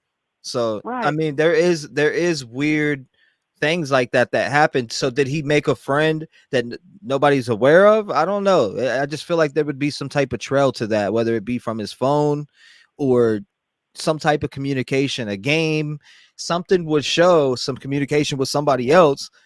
So that I'm having a hard time fathoming it being somebody random taking him out of nowhere. And have we heard of it? Absolutely. We have heard of it. We've seen kids that are this young that reach out to people on Snapchat and all these different devices and ended up meeting up with somebody who says, oh, you know, you don't have to live through that no more. I can take you away from all of that. I'll meet you out front, pick you up. But there would be some type of paper trail to that. For instance, you know what I mean? But he didn't. His dad said he didn't have all that stuff. Yeah, so we'll he see. He had his phone. I don't know about text messaging or whatever, but I don't know. All we can do is keep praying. But if you could ask Seth, because I know in the other channel the other night we got one of the things that said paradise, and I just keep wondering, you know, would a kid think this is paradise, being in the sun, being warm, being at the beach, you know, something to keep them calm and enjoying themselves. If you're not a bad person doing a terrible thing to a kid, you've got them because the mom has asked you to take them allegedly and keep them safe until you can get to them. You would want to take them somewhere, I got you, know, far away and nice. And would Seth even would Sebastian even understand that? Does he understand? That's the other question I was going to have you ask Seth. Does he understand like days and weeks and months? Like, do you realize that's a good point. 5 weeks. To him, is it just there's no time? You know what I mean? Right. Yeah. No, I get it. I get it. Yeah. It's. But again, it's just for me. This case is common sense. This boy. Yeah. Did he make it home that night? They're saying that there is you know, rain cam or video of him taking the trash out. Well, I would love to know how they know 100% that's him. First of all, because we want to know if he made it home. Period. And if there is a rain cam of him out there or a video of him out there, put it out there to the public, showing that it is him. Well, and here's the thing. The lady that called earlier made a great point. If it was him taking the trash out, they would have picked the scent up. So we'll see, Mary. I appreciate you calling and thank you for being a voice for Sebastian Rogers. And I'll ask Seth those few questions and see what he says when he gets some time. Thank you so much, Mary. God bless you. Have a good day. Stay vigilant and lock your doors. Shout out to Mary. Draw, I'm about to call you. All right, we're about to call Dr. Latina. Dr. Latina, who has worked with autistic boys. Here we go. Hello, you've reached Dr. Amy. Okay, so I'll leave it at that. We'll try again. Hello. I don't know why it keeps doing that, but we'll try again. Hello. All right, Amy. Amy, listen to me. Dr. Latina, I've been trying to call you. but it's going straight to voicemail. Maybe you're trying to call in. 678. It's never too late. Talk to me. Hey, T-REV, it's Andrea. I haven't called in a little bit. But... How you doing, Andrea? Oh, I'm exhausted from following you 24/7. You are awesome. Thank you. I did have all your platforms. Oh my gosh, my favorite's your little growling behind your music tracks. Awesome. So We do that all the time. I just wanted to listen for a little while. I haven't really called in, but I've been taking a lot of notes, and I like to stick with the facts, and I always go back to the interviews and the people. And the reason I'm calling in is because that 3-hour time frame there, we know that said he did see a picture of Sebastian at the Texas Roadhouse Grill. Mm-hmm. So at that time when he mentioned that on your show, I was busy tracking, you know, the directions from Texas Roadhouse to where his camper was at that night, which was close to St. Jude. I can't remember the name of the campground, but it was exactly 3 hours and 17 minutes. So that time frame, there's stuff that went on in that time frame, whether he drove up to meet her, whether she drove down there directly from Texas Roadhouse. I think Mary, my spidey senses also have this impression that someone tricked him a little to tell him that, hey, you're going to go here, you're going to be with your dad, you're going to something. I'm just speculating. It's all my opinion. To get him to go somewhere and be somewhere. I do feel like he is somewhere. Did you hear a server at Gatlinburg mentioned that she saw a family with 4 boys, one resembling Sebastian, but he didn't have his glasses on, so she didn't really make a post I call. shared on Twitter. Right. Mm-hmm. So, and then directly after that, what do we hear? They found his glasses. It's just that piece. Why isn't anything connecting? And I feel so sorry for Seth, because the reality is, when you look at the facts, nobody contacted him, not even the mother of his child. She never once contacted him. I went back through to see, did she call? No. Chris is the one that supposedly texted him. And then once he saw social media is when he actually spoke to Chris. So there was someone else who is also a medium, a spiritual medium. Mm-hmm. And I want to say 4 or 5 days ago, did this intense reading and mentioned that Sebastian did say stuff like camping, stuff that was said in your spirit box section. Actually, I feel like you like had glasses last night. Glasses were mentioned. The Correct. glasses came out today, which was pretty wild. Well, and this, I know the spirit sessions flow from one day to the other, but the one right before last night, I believe Melissa was said a few times. Mm-hmm.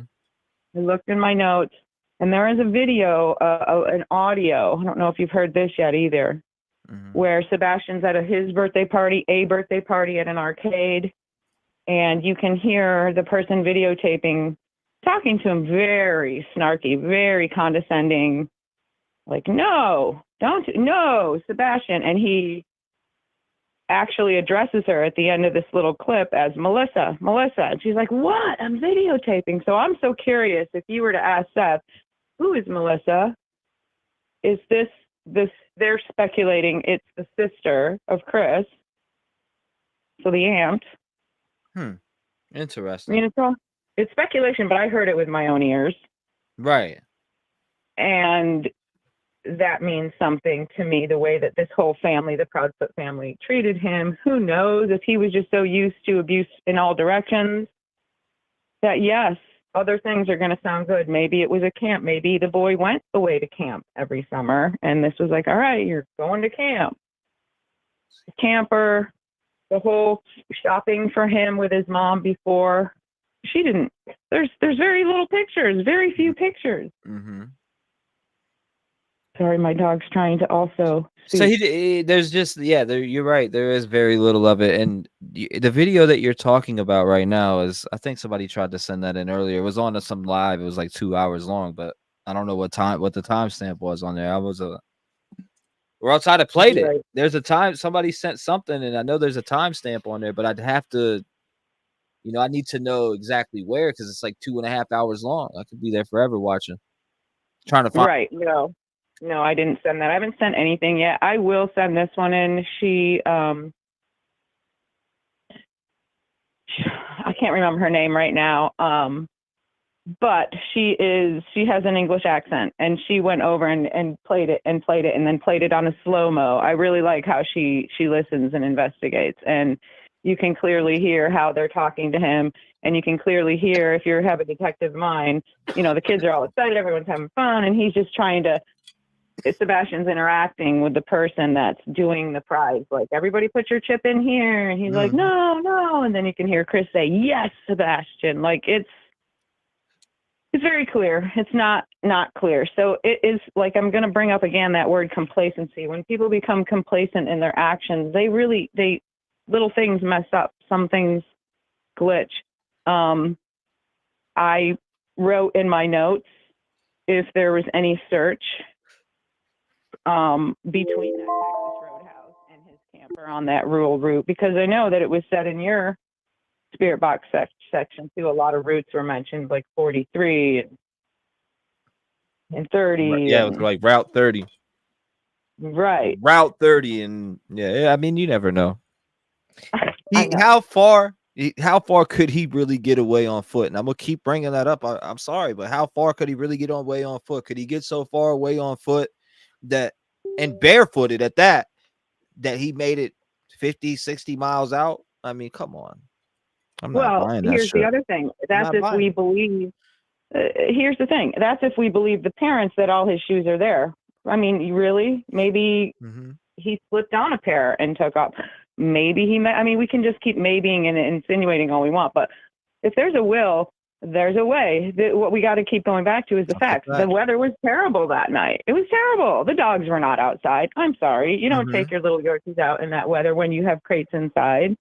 There's just weird stuff. And I think that the weirdest part is that the little information that all the other relatives are not giving. Why is Chris and Katie so covered up by their family? I mean, so many videos of the family standing behind them and telling people off, and at these different locations, diners and all this.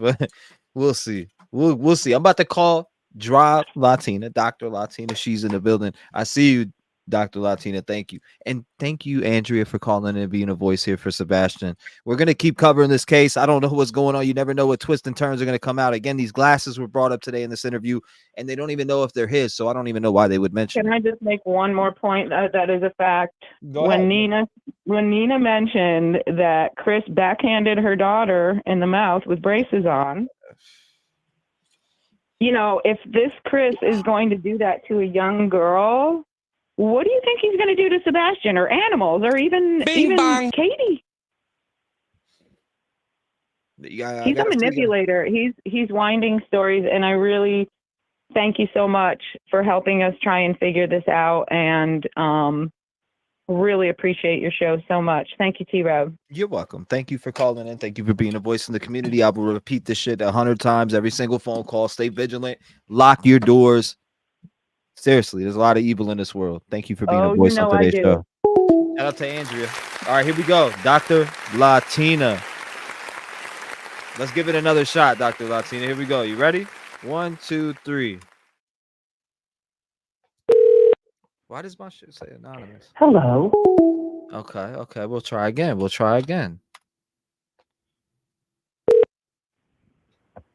Hello. It says hello. Hello. Interesting. I wonder if it's doing it because of this. Hold on. Let me see if I can fix this. Okay, I don't know why I did that, but let's try this now.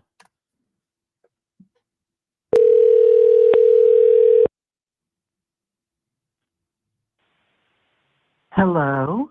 This is Why did it sound different that time? Let's try again. Dr. Latina.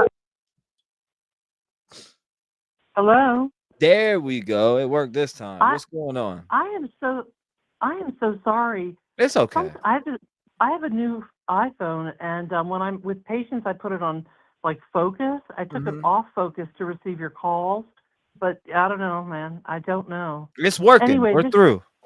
we are through. I am Doctora Latina. Also, I guess in English people call me Draw Latina. That's I don't me. care. Now I'm gonna do. No, how do we regularly say it? Let's bring that out. Well, everybody in other channels just says Draw Latina, but it's really Doctora for doctor. Doctora Latina. Latina. Doctora Latina. doc- Yeah, I could do that. See, but this is fine. I don't really care what you call me. It's fine.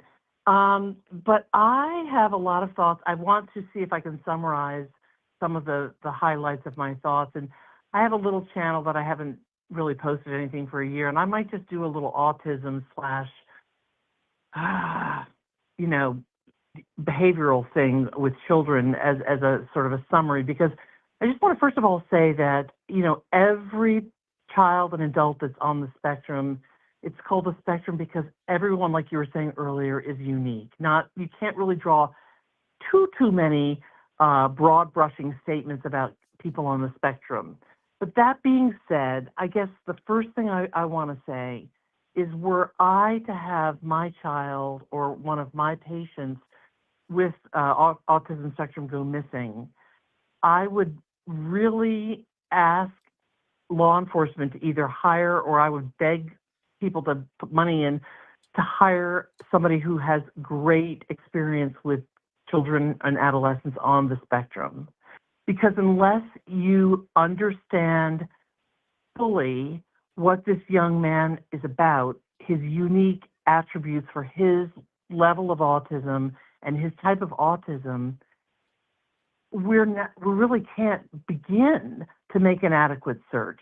And from the beginning of the interviews that were made with these parents, the public interviews, now I don't know what's happened behind the scenes, but to date, I'm going to tell you, as somebody who does hundreds of psychiatric evaluations of people on the spectrum, ADHD, psychosis, etc., I have yet to hear anything from the parents, from the police, from anybody about who Sebastian really is. It is just not sufficient to say, well, he's going through, I'm quoting the mother, I'm paraphrasing, he's going through adolescence and he doesn't like that he's getting a little mustache. Or he didn't get along well with some children, or he had boundary issues, space issues. Like, all of that is just very, it's just like Johnny Appleseed, throwing out seeds into the air. It's not what I call like a really systematic presentation of the attributes and the essence of this young man.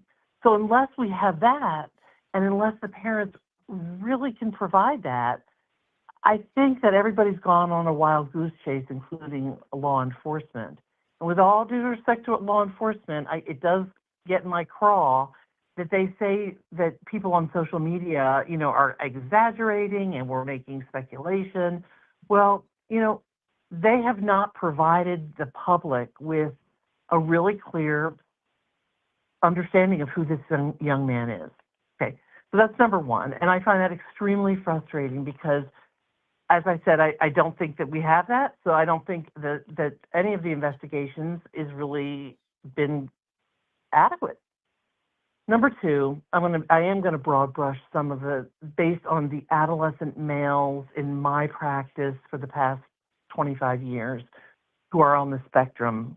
And that is to say, yes, they tend to, people on the spectrum, high, let's say level 1, we call it, which used to be called Asperger's. It's no longer, that's an antiquated term.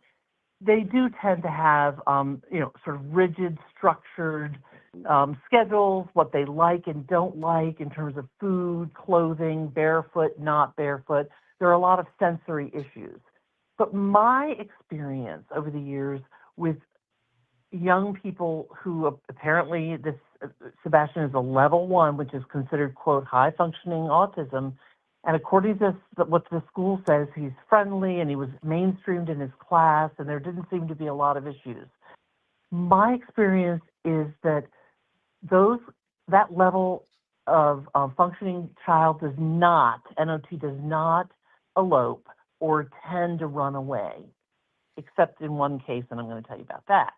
Wow. Where I've had patients who do elope, including in my office, is when they either are level 2, which is they need more support, or when level 3, I've had quite a number who are generally nonverbal, they cannot express themselves, they may cognitively and IQ-wise be totally intact, but because of the way they're wired, their brain is wired, they cannot verbally express themselves, they become very frustrated, and they can become very agitated, and they can literally run away out of my office. I've had 16, 17-year-old guys that are 6'5" and 280 pounds and literally try to push over the staff and they run out the door. So that does happen.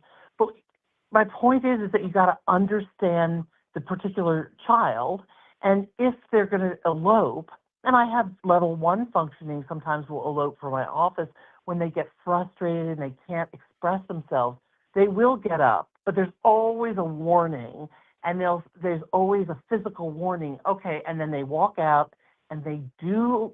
I've had a couple patients recently even, they do elope from my office, and then the parent goes and finds them. Where does the parent find the child?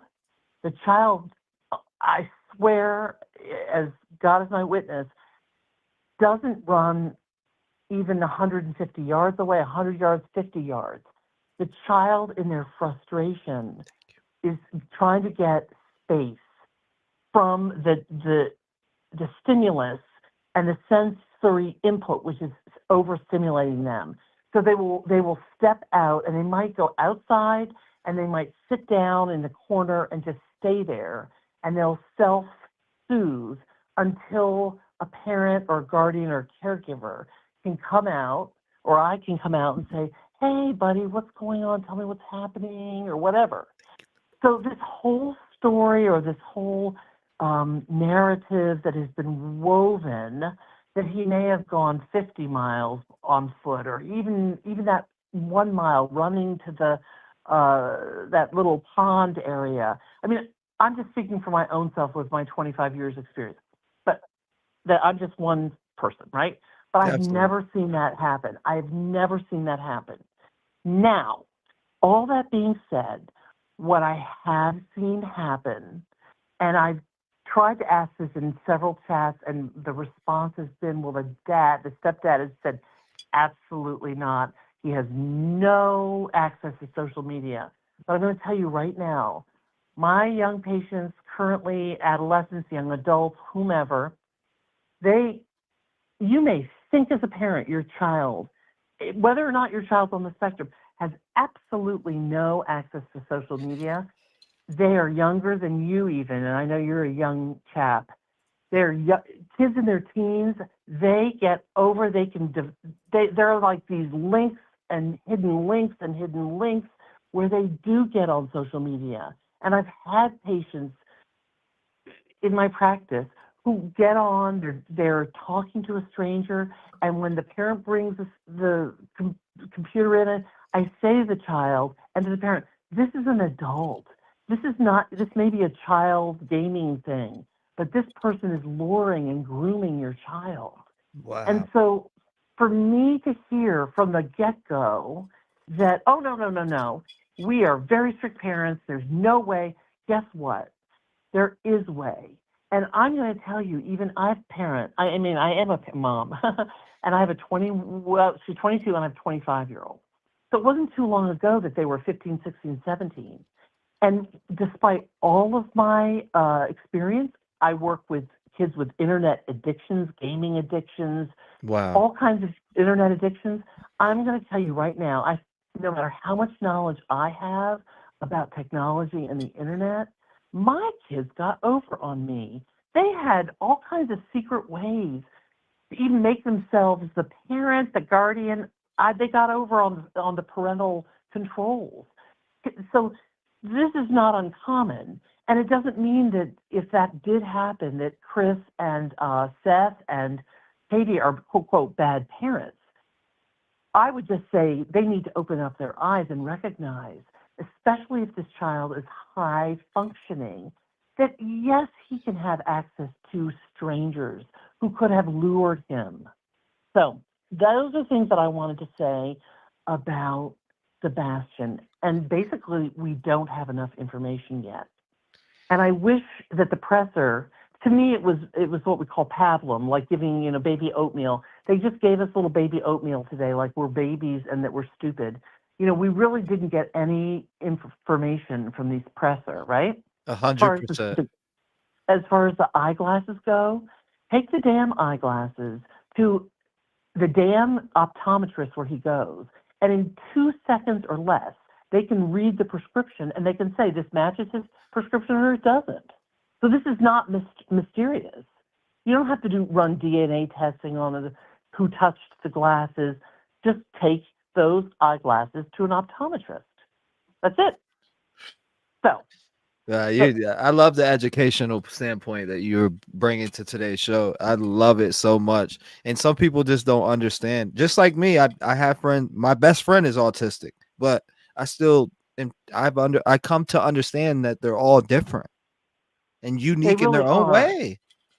And I think that a lot of people, this is one other thing I want to say, because I sort of have a mission.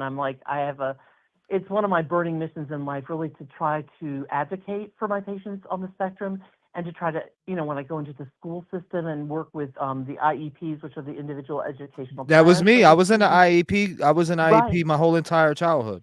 There you go. But I, as a physician, I will go into the school system, which a lot of physicians probably don't. But I want the IEP team, the special ed team, to really hear what is unique about my patient. The fact that autism historically has been looked at through what I call a prism of pathology, a prism of deficit, of weakness.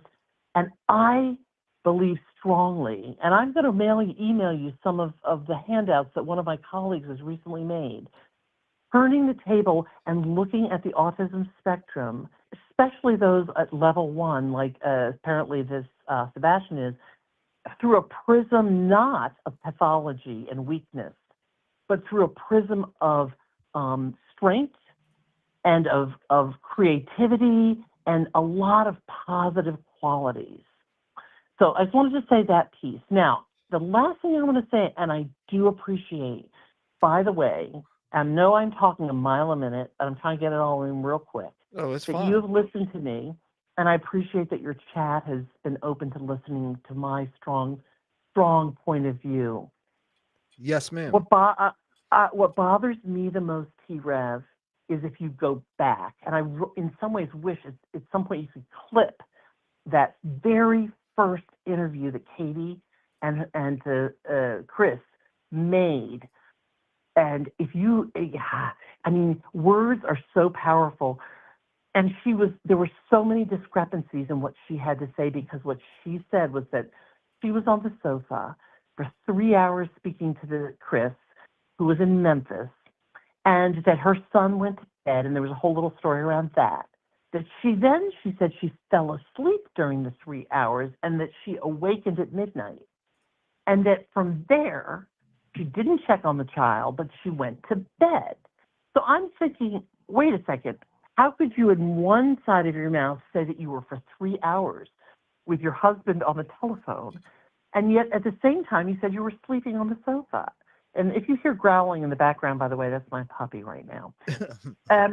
So there's discrepancy right from the get-go. And so then the final question is that you've been asking everybody, is there foul play? And I don't care if LE just looked into the camera today in the presser and said, no evidence of foul play. Here's my thing. Autism spectrum disorder, attention deficit disorder, those are 2 developmental disorders. They are considered disabilities. They are protected diagnoses by the American with Disabilities Act, which is a federal law that protects people with those diagnoses. Those, especially children, but even adults, are considered vulnerable people. And as such, when you have a child who is vulnerable, it is incumbent upon us as parents. And I will tell you that I do have one child who is somewhat on the spectrum and is severe ADHD. And even though she's of age now, I know that as a parent, I must be vigilant and I must be held to a higher standard to protect my even adult child. Now we're talking about a 15-year-old. So let's go back to the question. Is there foul play? I would say there's, at the very minimum, negligence. There has been negligent parenting. Because I'm going to tell you right now, I don't know any parent that I deal with, including myself, that would go to bed and not check in on my child, even if they're not on the spectrum, when they're 14, 15, 16, because invariably they're into something, right? But especially a child that is vulnerable. So that's all I have to say. Do I sound judgmental? Damn Skippy, I am judgmental here because I've lived it and I continue to live it. And we are called as parents to be the highest standard that we can to protect our children. And this lad, Sebastian, is a vulnerable child. My theory is one of three things. Either somebody did indeed lure him away, either through social media, even if the parents don't want to believe that, or through maybe being at the bowling alley or whatever, or because children who are truly on the spectrum do have what we call emotional dysregulation, and they can get what we call autistic meltdown, where they literally, I've never had this experience with with my children, but I have had it with my patients. I have seen it in my own office where they melt down and they get bigger than life, and they might tear a door off or try to break a window. And then when they're in that state, a parent can get very angry. So my role as a physician is to try to help the parent recognize the sort of clouds on the horizon before the child gets a meltdown. So if in this case, this child had a meltdown, it is not uncommon for a parent to lose their shit. And sometimes, unfortunately, parents will hit a child. This is not right, but maybe Katie never had the correct, I don't know, if she had the correct, therapies and interventions to help the parent, because a big part of dealing with children on the spectrum and children with ADHD is our helping the parents to know how to be a better parent. So man, this thing is so deep, and it breaks my heart for this child. And I pray for this child, and I don't know, did she lose her shit? Did the husband lose his shit? Did this boy take a walk and then somebody did pick him up? Was he lured? I don't know. No, so to think that this 15-year-old didn't have no internet access, you call BS on that? Allegedly? Oh, I don't even believe in allegedly. I'm going to say my impression. That covers me, legally. My impression and my experience is that I don't think I've yet met a teenager that hasn't had or gotten, very cleverly access to internet, even if it's through their Chromebook at the high school. That's how I often see it, T-REV, is that the kid takes the Chromebook that allegedly the school says our IT department, we have it clamped down. There's no way any of our students can get on the internet. And I can tell you right now they do, because they come to my office, they show me how they did it. So, I think we all need to have an open mind. I really hope that LE, if they haven't already done it, will will enlist an expert in adolescents with autism, because that will lend a lot more credibility to their investigation, and I believe it'll lend hope. I really do. My question would be, how might Sebastian's autism affect his behavior or decisions before becoming lost or separated from familiar environments? Okay, and that's an excellent question, and that's where something, I don't know if you've heard of this, that we call it theory of the mind. Have you ever heard of theory of the mind? No, not the way you're putting it. Okay, so theory of the mind is a developmental brain thing that usually by age 4 to 5, children will develop what we call theory of the mind. And I'll give you an example of what that is. Yeah. I know that you are running your show right now. Mm-hmm. I know that you take phone calls. Yes, ma'am. I know that you generally try to shut us up. Myself, you've let me go on and on, by winding yourself down at the end and saying, I have 2 things to say to you. Be vigilant and lock your doors. So I, as somebody who has theory of the mind, have figured out what your sort of pattern is, and that I can tell, even before you say that you're ready for us to wind down and shut up, or maybe hush. So theory of the mind is to be able, for me, to look at another person and say, what's he kind of thinking, read the social cues, etc. And that happens at around age 4 to 5. Mm-hmm. Many, many people on the spectrum, while they chronologically and even cognitively, even their IQ is very high and they can do math and all this, they often never develop theory of the mind. Or it's very, very primitive. And you have to work on helping them figure it out. So your question is great. Once he got outside, let's say he did get outside because he was mad, or let's say his parent locked him outside. Once they get outside their familiar environment, if they don't have theory of the mind, then they can't imagine, like, I'm in a different place. That person looks like a stranger. They don't look safe. They've invited me into their car. Oh, I'll get in because I get into my mom's car. You see what I'm saying? So right. Yes, he's at much higher risk. And that's why we say that somebody like Sebastian is vulnerable, because he most likely does not possess theory of the mind. Mm-hmm. So I hope this is not too detailed for you. No. I actually appreciate it, because I mean, these are questions that I think about. And another one that I have for you: in light of Sebastian's disappearance, what advice do you have for parents or guardians of children with autism to prepare for or prevent similar situations like this from happening? Well, I think, first of all of us as parents, myself included, because hey, guess what? I've made my mistakes. We must be humble enough to recognize that in this day and age of technology, our children, I mean, I swear to God, man, I have 5 and 6 and 7-year-old patients that I treat, like, let's say with ADHD. They can run circles around me when they pull out their laptop. They are like unbelievable. So for us as parents, not to inform ourselves is dangerous.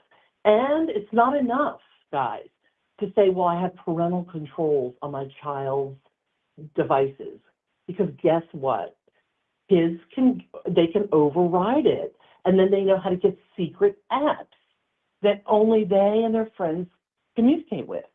So whether a child is developmentally delayed, let's say with autism, ADHD, whatever, or your child is neurotypical and has no mental health issues or developmental issues, I think to protect our children, we must be humble enough to say we have to learn about technology, and we have to try to, and it's not possible, but we have to try to stay one step ahead of our children. And my thing, another question somebody actually asked in chat was, do you think that he's alive still? I mean, I think it depends on, well, what is the theory here? I mean, did he go outside and have a little meltdown, and did he go to a corner and then get hypothermia and die? But guys, in my experience, he wouldn't have been beyond 50 yards. They would have found him. You see what I'm saying? Yeah. So for me, I'm like, was he picked up after he went outside and wandered a bit and he had a meltdown, and he went outside and got angry. And P.S., even if somebody doesn't like to be without shoes, if they are having an autistic meltdown, even if it's a mild one, and they need to get away from the triggers of them being upset, they're going to run outside, whether they have their shoes on or not. But my experience is that they don't go far. So he would have been, in my opinion, he would have been found. So to me, the options are, did somebody pick him up and they're, God willing, not trafficking him and hopefully holding him and he's safe and or not safe, sometimes we see people trafficked and they're not safe, but at least they're alive, right? Yeah. Or did somebody, has somebody absconded with him within the family? Because there's, this is a very, from what we've been presented, it's a very chaotic family. It's a blended family on many levels. It's not just like one stepfather and a mother and then Seth. But, Chris has been married 5 times, and then this Nina girl got on, a whole nother thing. Yeah, that one was different.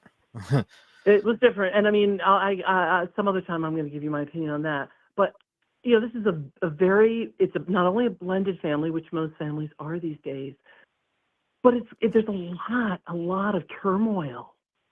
So I don't know, guys. Did somebody say, well, he's going to go to the dad, so let's motive, let's hide him out, or I don't know. But I think there's a great possibility that he's still alive. That's what I believe. Unless, as I said earlier, he had a major meltdown or there was a major disagreement, and the mother, because apparently the father was the stepdad was in Memphis the whole time, she lost her shit, and something bad happened, and then he helped to dispose. Right? I don't know, but I haven't given you guys any more information on the theory because we're all in the same boat here. We don't know. Absolutely, 100%, 100%. And this story blows my mind. I don't know. No, it's something that I think shines light for me. It shines light on adolescence. It shines light on autism, and the great responsibility we have as a parent, or even if you're not a parent, as an adult, to protect vulnerable people. And your question, that you asked me, how can parents of children on the spectrum protect their children?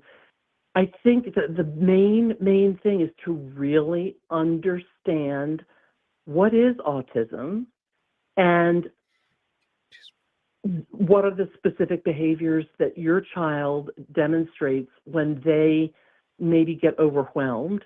And the other piece is that I think parents of children on the autism spectrum, they should get into a support group with other parents, because it can be a very lonely, scary, proposition to rear a child with a disability. This thing, I don't get it, but what role can mental health support play for the family and community affected by the disappearance of the young person with autism? Is that a question? Yeah, like what? That's a So, question I'm asking. Like, I'm just curious, because there's a lot of people out searching for him, right? And there's a tons of people in the community, and if they come across them, how should they interact with them? Oh, well, first of all, in terms of general mental health, our medical system and our mental health system in this country are completely fractured and broken. And sadly, guys, as most people probably in the chat know, try to get yourself in with a psychiatrist. It's virtually impossible, and that's very sad. for me, I have a certain number of, like, I see a certain number of patients just free and a certain number for like $10.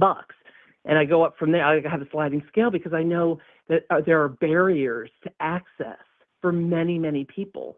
Like I said earlier, the parents need to get help with co-parenting. Well, how do you get that if you can't even afford and or access, a therapist or a psychiatrist? I think there's a misunderstanding, like if indeed for Sebastian, from what I think his school said, that he's a friendly, kind, sort of gets along with everybody, and he's mainstreamed with an IEP in a regular classroom. I don't think that we have to act any differently than you would act if you saw another child that seemed lost or whatever.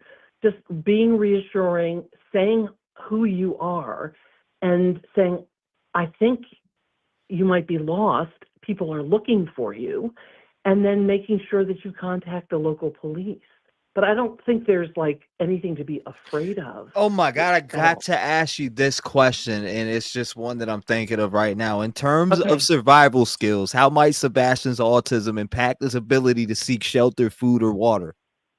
And your professional experience of knowing and working with autistic children, how would you, be able to, I don't know, what's your thoughts on that question?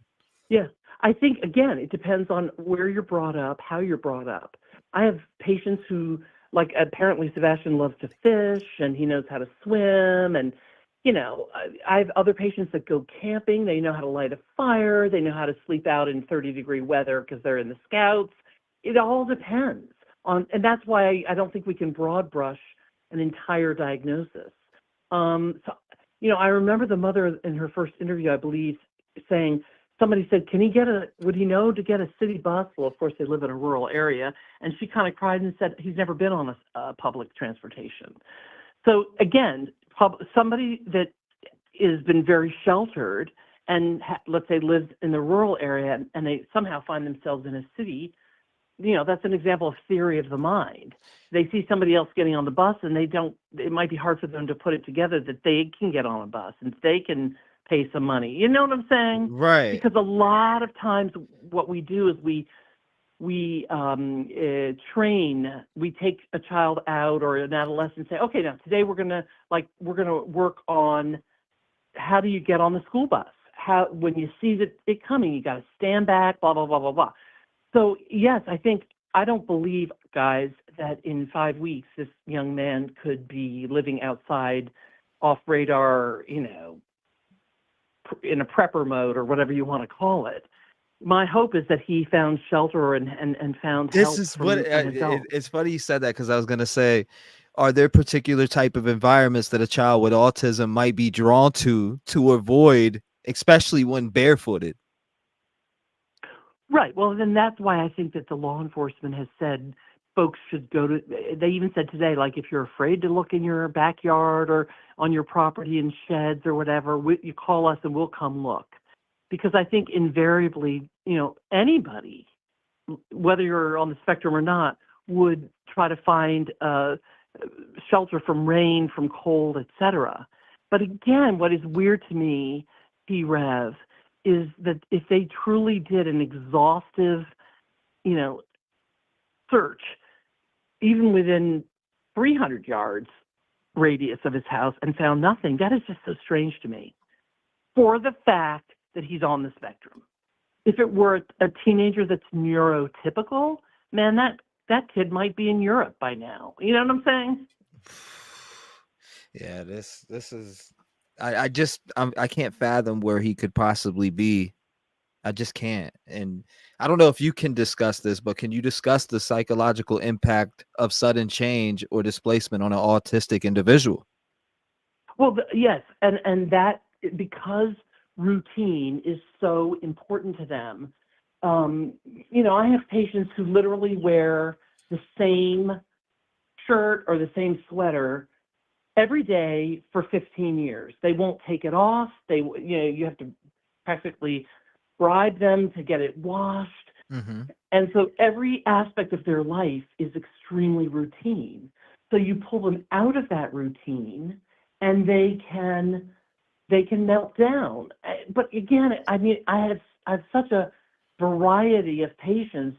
I can't say for one person it would be this, for the other that. But if he truly had this very sort of regimented routine that he clung to, then suddenly being plucked out of that and placed or finding himself in an unusual place could be, disastrous psychiatrically, frankly. And then what medicine, guys? I've never figured this out. Does anybody know? Because the parents alluded to the fact that he's on a medication, but they didn't say what, and they were concerned that he hadn't been on the medicine. Does anybody have any idea? That's a great question. I don't know what medicine it is. I've heard people talk about this medication, but I'm thinking the same thing that you're thinking. What medication are we talking about? Yeah, because and I'll give you for instance. So for some folks on the spectrum, because of their emotional dysregulation, I have to prescribe what's called a mood stabilizer, aka an antipsychotic. Not because they're psychotic, but it acts on the part of the brain that regulates, the ups and downs of rage and meltdown and stuff. That's very different. If somebody needs that medicine to sort of stay calm and doesn't have it, that's a lot more, risky, right? Right. Than if somebody's on a medication, even just like an ADHD medicine, because lots of people forget their ADHD medicine. And I was on it my whole life. I had to put it down. It made me a zombie. Oh yeah, and a lot of people that are on the spectrum have ADHD and vice versa. So I don't know what medication he was on, but if it was an ADHD medicine, it would probably be nothing. It would be no problem.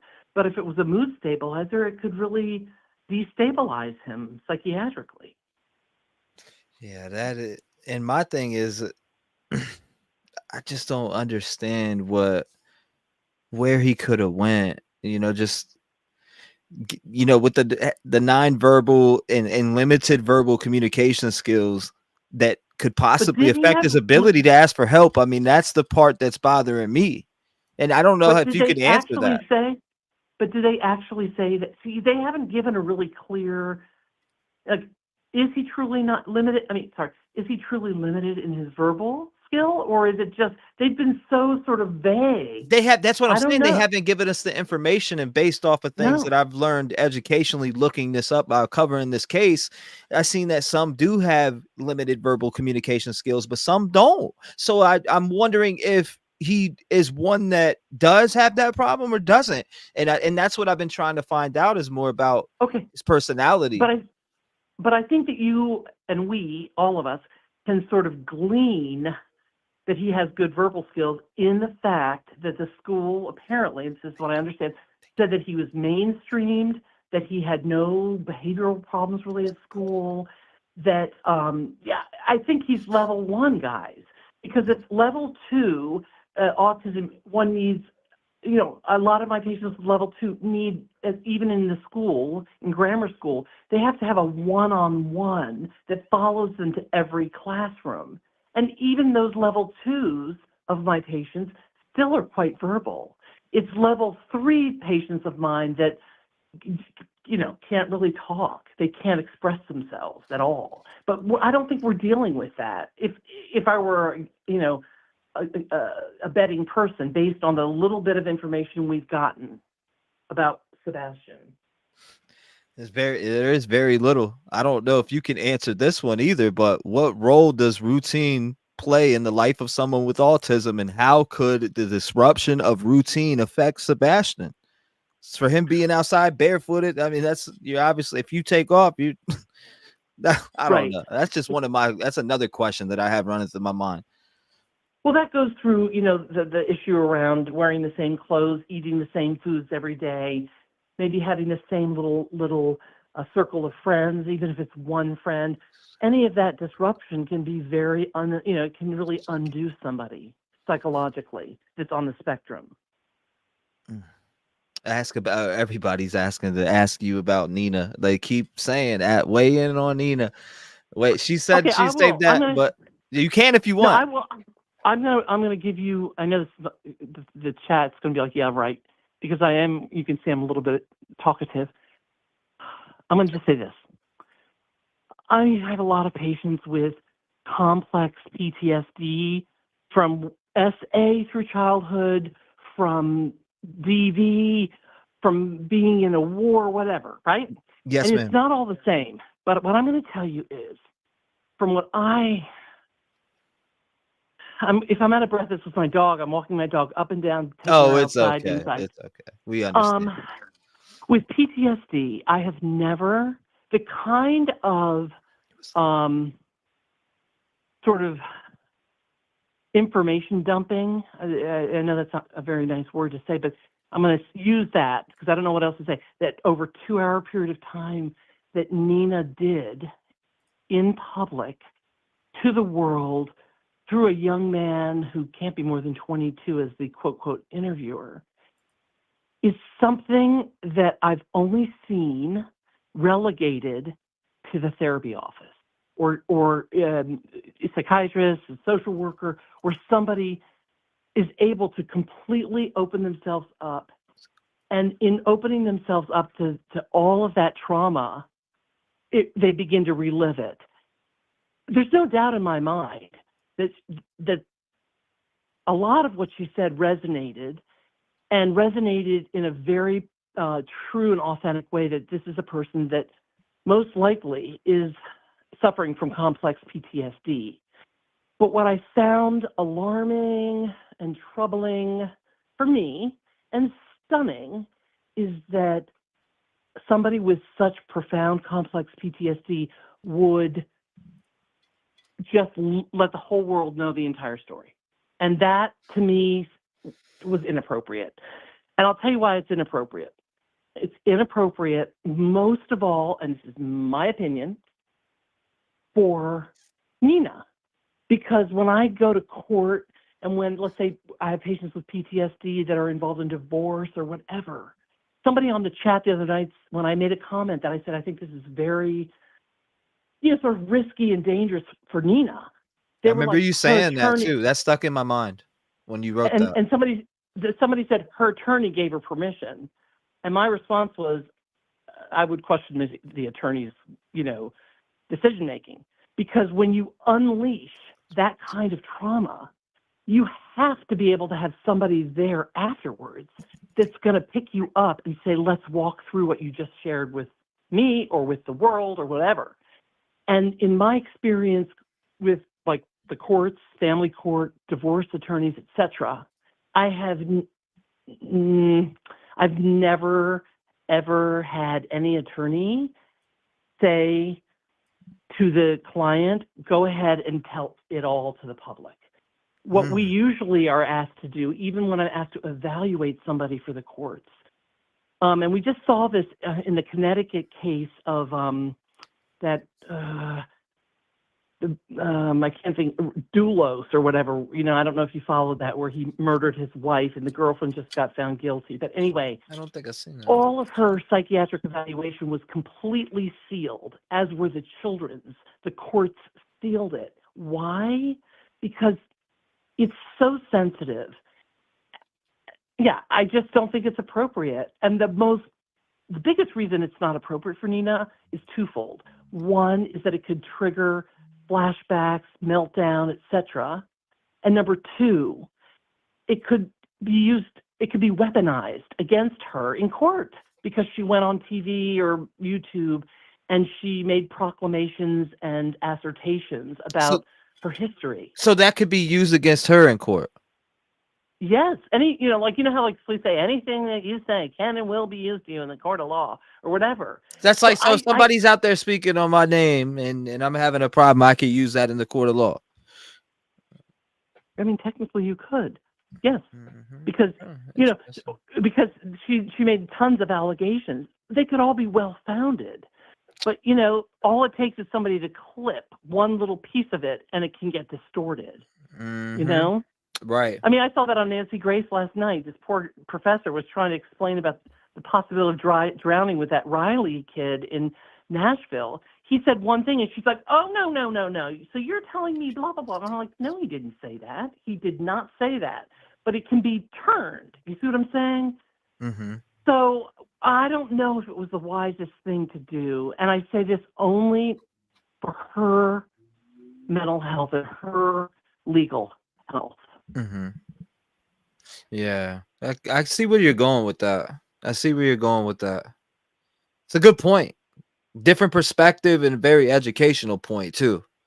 It's not just a thrown out. Well, I don't believe this chick. It's an explanation that's broken down. I think you wonderfully broke that down. And even with people who disagree with it, you gave a very good detailed breakdown on why. So I appreciate that. But let me say one last thing before you tell me to lock my door. Vigilant. I wasn't there yet, but I'm just saying, Yeah, like you're that. almost there. You're almost there. Come on, you're funny. You're funny. I love you. You're okay. funny. But I'm going to tell you one thing. So that when now I forgot. Wait, what did you say about? Yeah, breaking it down. I'm going to tell you as a practitioner. Let's pretend as a practitioner, I had a patient that Nina were my patient, and we signed all kinds of HIPAA releases. And she said, "I want to go on YouTube." I would tell her absolutely not. Not only for you, but for me, for my medical license, for my protection of you and your well-being. It would be what I would call contraindicated. I would absolutely not want my patient to do that. Yeah, I definitely I get it. I get it. Somebody said I respectfully disagree that I feel that Nina was very brave to come forward and was caring about other people that are at risk. I could get that too, Tabby. I see. But you know what? The last true last thing I'm going to say, what I wrote somewhere, I think Nina could have come out and in 10 to max 15 minutes have said, I've had a history with this individual. It was grueling. I have X number of children not by him, share a baby with him. It was something that has caused me strife, grief, trauma, etc. And right now I'm worried about Sebastian because of some of the behaviors that I am not going to disclose that Chris, enacted on my own children. And that would have been enough. You see what I'm saying? Absolutely. So I guess what I'm saying is she could have had the same message and just made it very quick. That's all. I get what you're saying. Instead of taking the whole 2 hours to break down full-blown stories with details in there, that could be used against her, like you're saying. Yeah, it can be weaponized. But I want to say, if Nina's listening, I absolutely believe that you've been traumatized. And I absolutely, it really hurt my heart to hear the depth of her trauma and her grief.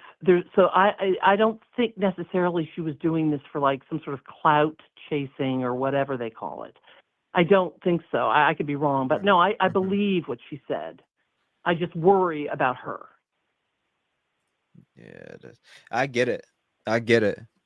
You worry about something happening to her. But those things, like, it seems like Chris allegedly is the type to go and use those type of things. Well, look, she's bashing me on the internet because of this case, and I can see what you're saying. It causing an issue in their trial coming up.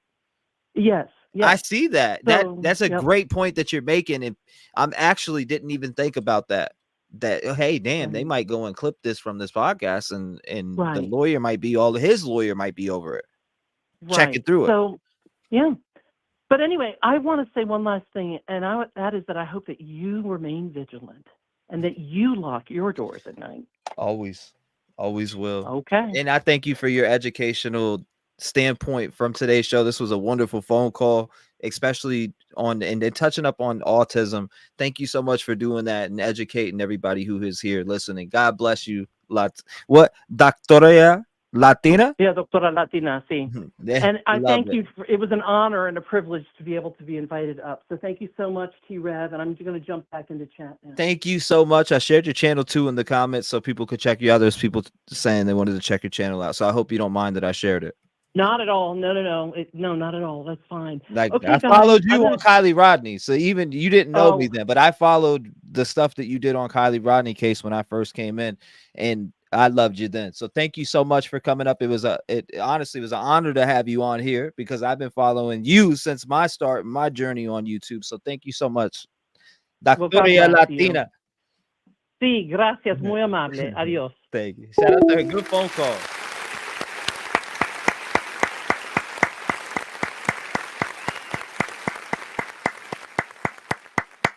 Great phone call. Great phone call. So educational, ladies and gentlemen. Very, very educational phone call. Thank you, Jalen. Thank you, Melissa. I appreciate you guys. Thank you. Thank you. Thank you. I've been following her too for a long time. I've been subscribed to her channel for a hot minute. I was already subscribed to the channel for a while. I've been following her since Kylie Rodney. But ladies and gentlemen, I'm going to be gearing up for another live here on my second channel here shortly. So I'm going to go get some food, energize up. The people who do want to join me on the second channel be to have those notification bells on. And you already know how we end the show off here on this channel with that educational gospel. Voice of the Voiceless dropping this summer. Yes, people ask all the time when I play this, is this your music? Is this that? Yeah, it is my music. Voice for the Voiceless dropping 2024. I'm not playing no games with them. We will be heard. Our voice will be out there. I appreciate every single one of you that come by every single stream. It's so awesome. Make sure you hit the like button 50 times. Hit the notification bell, hashtag FTA for the algorithm. But we got a few songs we need to listen to. And maybe a hop in the studio too. I don't know. I need to go eat though.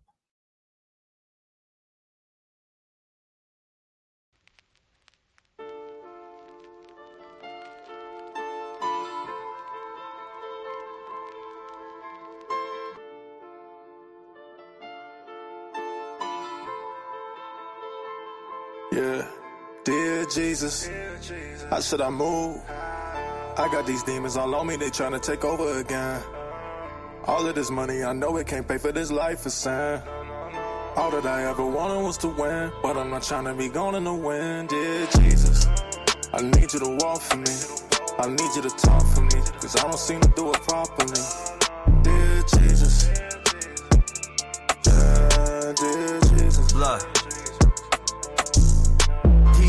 I wanted to change, I'm over feeling all of this pain. I've been through the struggle, I've been through the rain. These haters are looking for something to blame. They always are coming all up on my page, filled with their hatred, they think that I rage when I am really laughing in the face. You either a rep gang or you are a snake. I don't give a shit about none of your drama. My faith is with God as I fix all my problems. You people be running and hugging the fence while I stay focused on myself and I'm evolving. I use my platform every day for love and light to make a better place. Watching these kids lose their lives just makes me turn insane.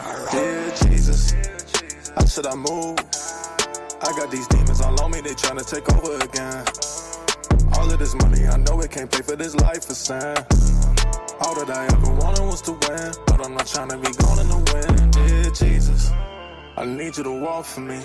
I need you to talk for me, cause I don't seem to do it properly.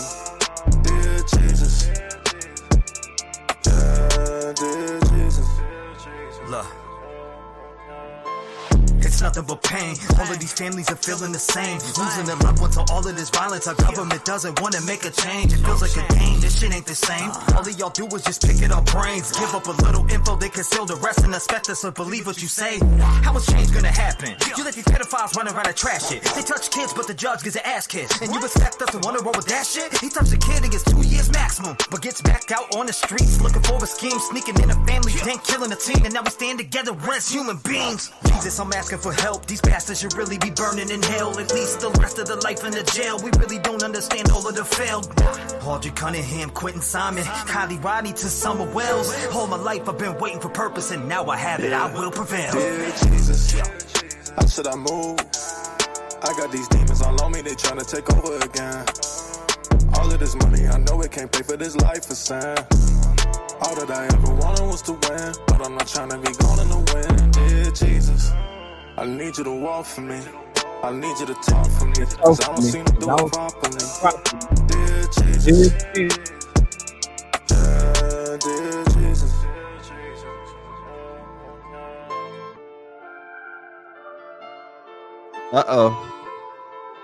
Only time will tell, ladies and gentlemen.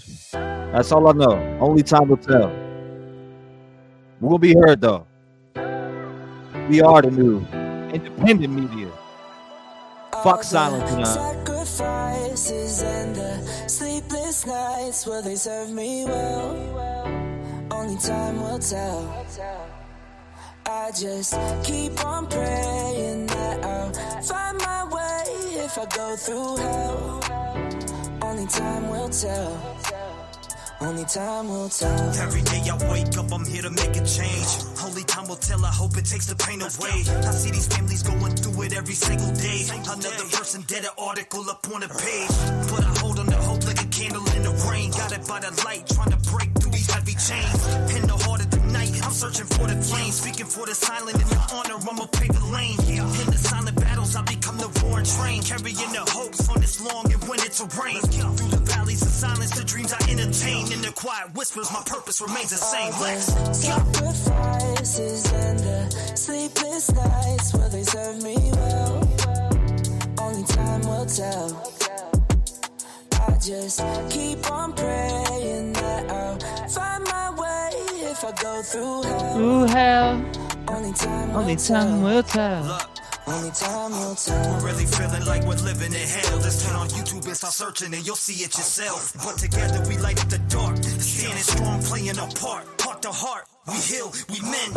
And this battle will prevail in the end. Voice for the voices we defend. In the silence our words transcend. With every note we send a message, deep truths we blend. And every verse hope strength from my spirit within. Let's wake up, start the day, I'm back fighting again. Giving a voice to the people who have nothing to give. They come to me, I let them speak and tell it just like it is. I've been sacrificing all my life, I'll sleep when it is.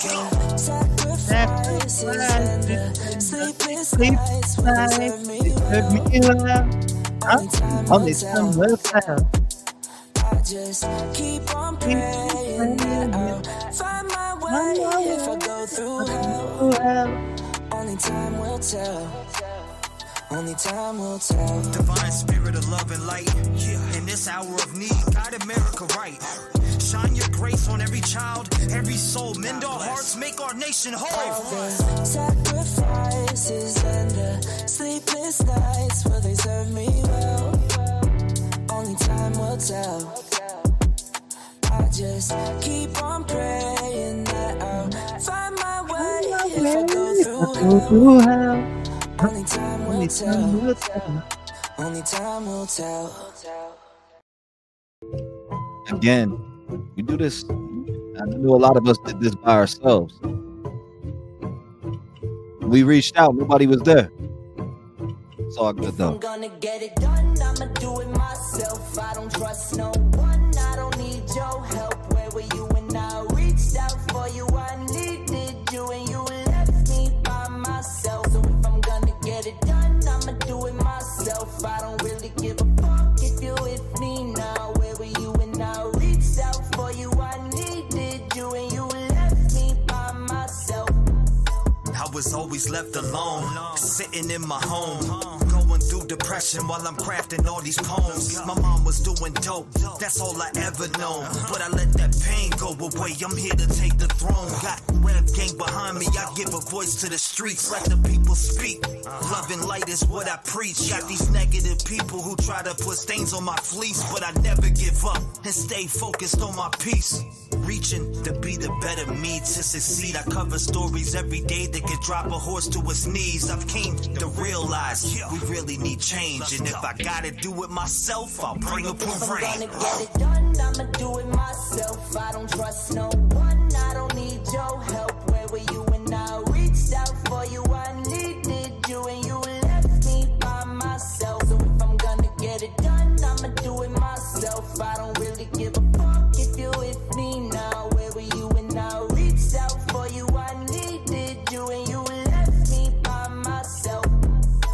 I'm speaking to the government, we really need some change. I used to be that child that was living through the pain. Got raped by a monster and y'all barely did a thing. I'm speaking out for me and all the others feeling pain. When I speak it's with my chest, this ain't no motherfucking game. I'm sick of y'all giving every one of them a name. I hear stories like mine and it makes me wanna rage. How can we turn the page when y'all haven't done a thing? You give the ass a deal, then they're back on the game. We can't fix these sick pricks, but you free them every day. So I'ma build my platform up, step by step. You can't ignore all the signs, just take a look at the desk. I'm gonna get it done, I'ma do it myself. I don't trust no one, I don't need your help. Where were you when I reached out for you? I needed you and you left me by myself. So if I'm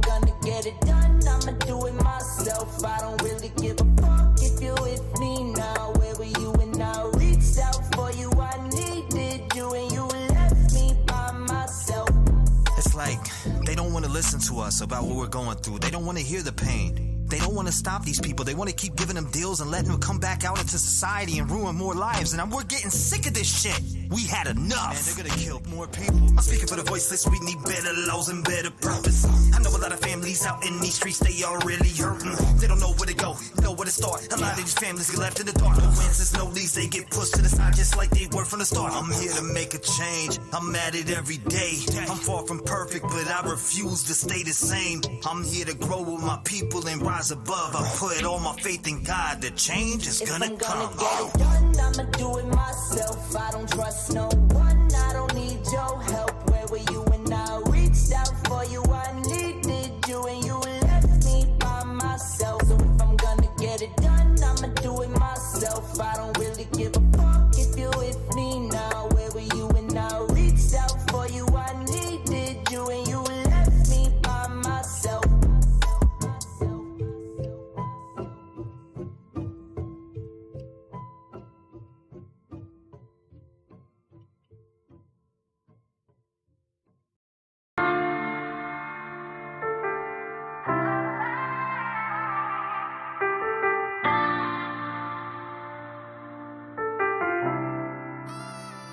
I count my blessings for the days when I was down and losing faith. They made me patient.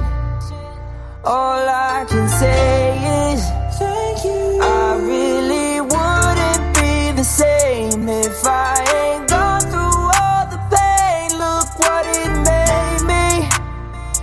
All I can say is thank you. Wouldn't be the same with none of y'all by my side. You hold me down every day and it makes me strive. I wake up and look forward to doing these lives. A lot of y'all really came and opened up my eyes, and I hope I gave it back because it came with yours. No matter what they say, I know I opened up them doors. I brought a family together even though shit was rough. They tried to shut us down, but we really shut them up. No matter what, we stand together when shit gets tough. I wanna thank everyone for showing me love. The Rev Gang family is something I cherish and love, and I'll smack anyone for fucking with us. Blessings for the days when I was down and losing faith. They made me patient. All I can say is thank you. I really wouldn't be the same if I ain't gone through all the pain. Look what it made me. All I can say is thank you. No one give a voice to the voiceless. People get killed for other stupid choices. Standing up for the families that took a loss is something that we find important. Rap gang strong, chest up. Little homie, keep your head up. You can be whatever you want. Get rid of the fake and it will lead up. All my life I strive for greatness. I manifested my time with patience. People try to copy us, but respect is earned. It's not an obligation. I love the fam and they love me back, and that's why I always have it back. So I give a voice to those people who were never given a chance for them slimy cats. When you come here, you ain't a number to me. I really take time to read what I see. Don't forget to lock your doors, cause there's danger all up in these streets. Y'all really put life into the air that I breathe. I really am thankful for all of my peeps. Your loyalty means a lot to me, so this is a special thank you from me. Blessings for the day